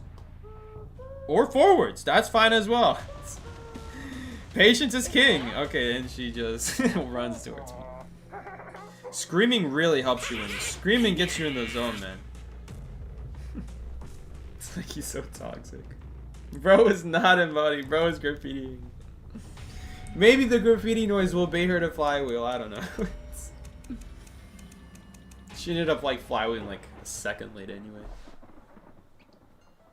I think we're the only IDV viewers who are regularly subjected to Mr. Puppet. Yeah. That used to be Clown's Laugh. I'm so sad. They removed it. Alright, anyway, Essence time. Let's see if we pull anything. Probably not. We're probably not going to pull anything. But let's see. Let's try anyway. Man, I actually immediately exited out because I was like, what is this screen? Take me to the Essence screen. Alright. We have... Let's see what we have. We have one of these. Nothing. Okay. Why is the Helmer pose really just man standing? Okay, let's go. Alright, guys. Let's see what we get. Probably not gonna get anything. But these Call of Abyss essences, they speak to me. They do something. I don't know what it is. Every essence hates me, but these Call of Abyss essences, man, even if it's not in the first 12, I don't know what it is. It's like the rank essences. I just pull every time I do the rank essence pulls, it's just so much good stuff comes out. Dark Side fairly. I mean, there's a lot of new stuff. At least I appreciate it. Every Call of Abyss they do add new stuff in the essences. Like a lot of stuff, like a lot of characters that didn't have like emotes, standby emotions, portraits. They usually do it for Call of Abyss. Did you like any Koa skins? I'm gonna be honest, I didn't even look at them. The only time I looked at them was in the trailer. And I said I didn't really like any of the skins, so I just pulled the for the Puppeteer skin from last Call of Abyss. Yeah, I got the Psychic Accessory in one pull. You remember that? I think there was like one season where when I pulled it was Shadow has a visit now. Cool. There was like this one time where it was like, I don't know what it is. There's been so many times where we just immediately pull an A or S tier right away. But has there ever been one where just the first one is an S tier? I don't think so. Alright, that's it. We didn't get anything. Okay, let's take a look at the skins though. I'm opening them before I even see the skins. Imagine being this bored of skins that you don't even check them out. So this is the photo skin. I'm pretty sure in the camera world he has like this dark face. So his form does change in the camera world, as with all skins. But yeah, let's check out the A tiers now, because we're probably never going to get the S tier. Oh yeah, Painter got a skin. Okay. Interesting. I don't really see the theme, the Koa theme in this. Honestly, if I didn't know any better, I would have thought this is just another Painter A tier in like a random essence. I swear, he looks like this in so many. Isn't there actually like an A tier that looks like this? Anyway, next one. Fire Investigator. Yeah, I'm not really seeing the theme in the A tiers. I can see it in this skin, whatever this is. This is Pharaoh Lady, apparently. I can definitely see it. She's like a bishop of sorts. And I love like the cape here that they did with the feathers. It's great. And this is kind of like a devil. Like this is interesting. I like the idea of here. Of they have like a devil character almost. At least this seems like some sort of devil. Not really a devil. Maybe he's just like, I don't know. Maybe he's from like, what is it called again? What is it, like between hell and heaven? I don't know. But anyway, I like this. I can see the theme in it. It's fine. I like the night skin the most. I'd have to say I like this night skin a lot, actually. This could be my main skin, actually, for night. The only issue is that it's Call of Abyss skin, so a lot of people are probably going to have this skin. But yeah, I do like it. I do love the red, like, almost like scarf-like in the back. Really like it. But, Fire Investigator, Painter, super meh. Again, Photographer's cool. I love the, like, angelic theme of it. And I'm sure he has, like, an evil theme as well in the photo world, but it is Photographer at the end of the day, and I don't know, I'm not too impressed with the skins. But also, I've been playing the game for literally 7 years. I remember when I first played the game, the skins that came out really impressed me. Like, back then, Black Swan was, like, considered a really good-looking skin. I feel like nowadays, the skins have gotten a lot more advanced since then. But I think you could still say, like, Black Swan really stands out from the rest of the Coordinator skins. Because all the other Coordinator skins are very military-like. And the first one they did for Coordinator is not even military-like. And I wish they did that more often with, like, character skins, where it's, like, really separates themselves. Like, Goman. I would say everyone loves the Goman skin, I think. And it has nothing to do with Goman or his theme or his background. Nothing. He's a walking lamppost, brother. There's nothing related to that at all. But still, it just looks really cool. It's a very unique idea.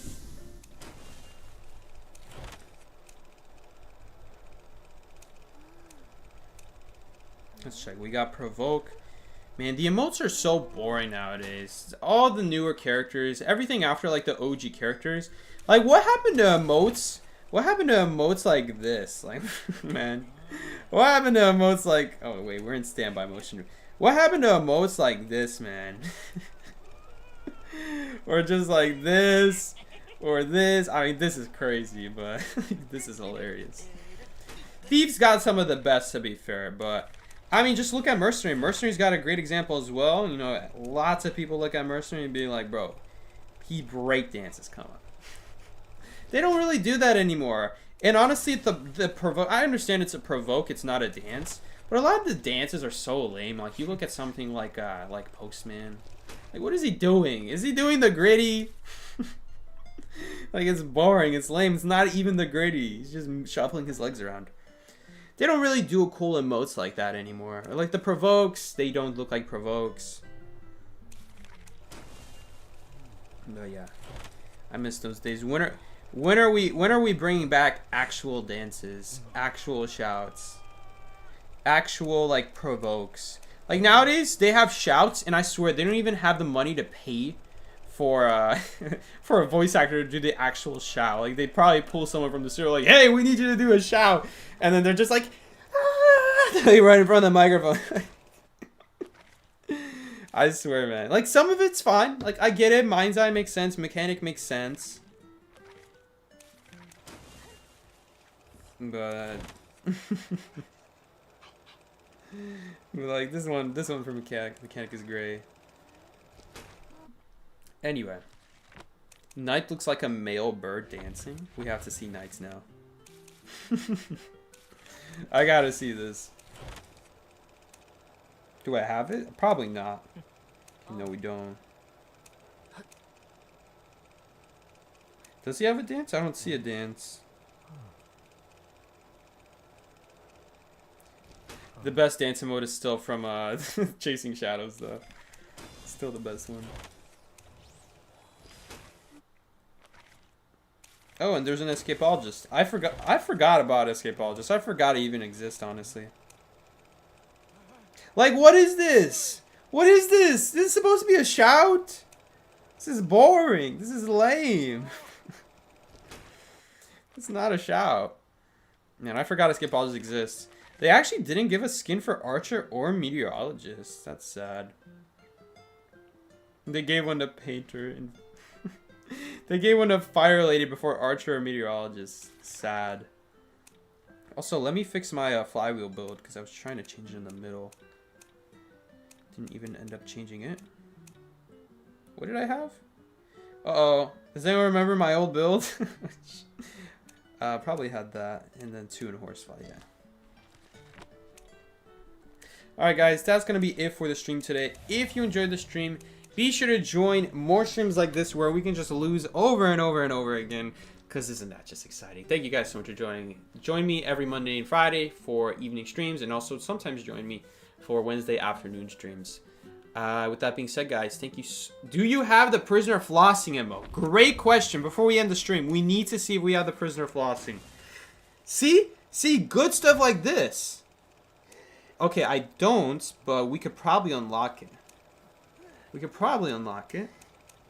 Oh, where is it? Wait, you can't unlock it? Oh, that's so sad. We don't have it. Can you not get it anymore? Is it just gone forever? So I should definitely put on the star one here. I guess you just can't get it anymore. Oh, it's cheer? Cheering is flossing? Oh, we do have it. Oh, my bad, guys. Okay, let's check it out. Okay, so the answer is yes. The answer is yes. Okay, we found it. I forgot he does like a jump at the beginning. I don't even have it equipped. Alright. That's fine. Actually, you know what? Shout is worse. Shout is honestly worse. But the thing I like about Shout is that Shout you can use it while moving, though. You can't use the floss while moving. So sad. Oh yeah, also Hullabaloo has new skins. Oh yeah, memory yellow. Oh yes, memory yellow. Hits me right in the feels. And Shadow has a new visit apparently. Void Black. Wow, guys. Very different from her original. And she's got a visit now. Let's check it out. Let's see if the ghost does anything. Alright, she's taking a look at them. She's getting up. Okay. Oh, she's getting possessed? Oh, she just teleported. She teleported without a tombstone. Lore immersion ruined. Can't play at any 5 anymore. You know, they really don't really get in the Sorara's faces anymore. What happened to good old, like, Helm or Clown visits, stuff like that? They really just don't get in their face anymore. They all go behind the table. What happened to going in front of the table? We need that again. All the newer hunters, they just go, like, behind the table nowadays. Or like Spider. Spider's visit is great. She hangs off a web. There were like 4 visits back in the day. Back in the day, there were barely any visits on the hunter. And we had hunters like going all the way up to Feaster, like Dreamwitch, Axeboy, and they still weren't making visits for hunters. They still weren't making new visits for like hunters like Spider, which really wasn't a new hunter to begin with, really. And we were still going on for so long without a visit. It was actually like a luxury too to have a visit for a hunter because you couldn't just guarantee pull it like you can now. Nowadays, when the memory sphere resets, you can just pull a guaranteed B item and you can make it a visit. It was a lot harder to pull a visit back then. You actually just had to hope you get it. Nowadays, I have a visit for basically every hunter that has it. Yeah, Waxer, there's still no visit though. There's a couple they're forgetting. Like, does Bomba have a visit? I think he does. Yeah, he does. He, like, smacks his weapon around.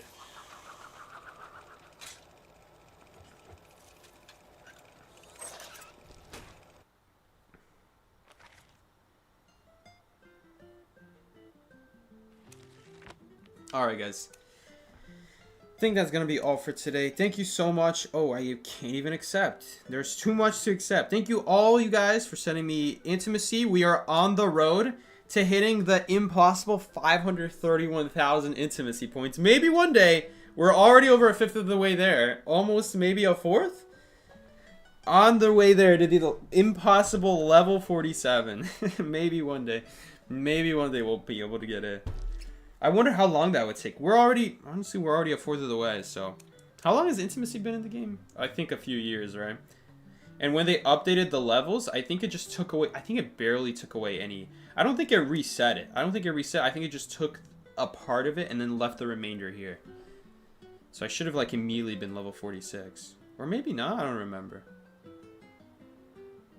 They stopped making Hunter dance emotes after Blood Queen. Yeah, we don't really see any Hunter emotes either.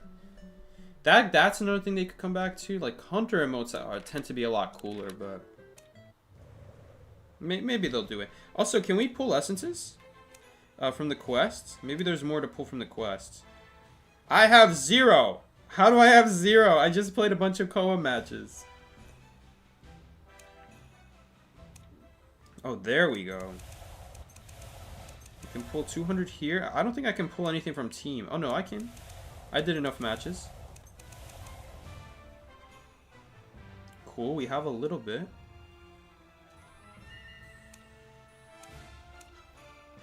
I'm actually gonna hold off on using these. I'm sorry. I love like doing openings all at the same time. So I'm just gonna hold off on using these. I'm gonna open them all at once we collect all of them. And then we're gonna open all the essences from it. So we're gonna wait on that. The essences. Alright. Yo! Knight has an owl? No way. Moment of reflection.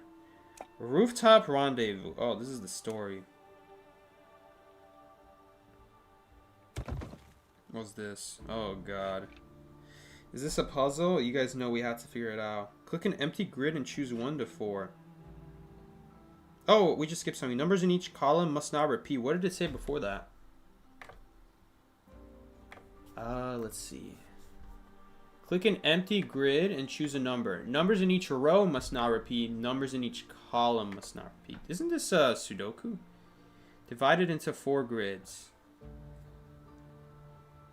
No duplicate numbers in any grid. Oh no, did that say grind? I don't even know. Alright guys, we gotta use our big brain here. Using big brain power right now.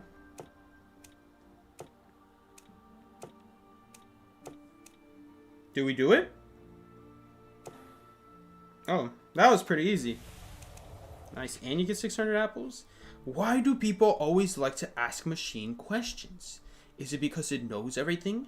Maybe it's because people desperately need an answer, a best possible answer. In my childhood memories, my partner was always busy in the gigantic underground facility. The floor was covered in unfamiliar instruments and pipes, like an endless maze. He explained to me that this was the body of a computer buried deep beneath the earth. That this sir was so vast he could know countless things and give us countless answers. So is this their god? Of a computer buried deep beneath the earth. To a degree, humanity had stopped trusting decisions made by individuals. The world outside was chaos. Perhaps this observant, pattern-seeking sir could find us a way. Of course, that was not the final, most important question we could ask him, because the sir still couldn't answer the really big ones about those endings. Those about endings. But we were still working toward that together. Maybe he could be built even larger. My partner always took me along. Life in the underground shelter could be dull. But I knew this chance of something he'd fought hard to get. Man, we gotta do this every day. First, a daily restart grants 600. I guess we can just do it for fun. We don't have to do it. It says first daily. Just in case, I guess I'll check it out to see. This has to be 2 in 1. I don't know. No, that can't be 2. This has to be 1. Oh no, you know what? It doesn't work like that though. Oh no, does it work like that? I'm like accidentally figuring this out without even understanding. I'm not even thinking about it really. To be completely honest, I'm not even thinking about it. I'm just seeing like what it can't be in the columns and rows, and that's enough for me. I don't even think about the grid. Is this right? I think this is right. Yeah. Oh yeah, you don't get anything. You just do it for fun. Alright guys. My app is about to die. Thank you all so much for joining the stream. Remember, tune in, join the Discord if you'd like, and I will see you guys all later. Take care. This has been Psyche. Peace out, everybody.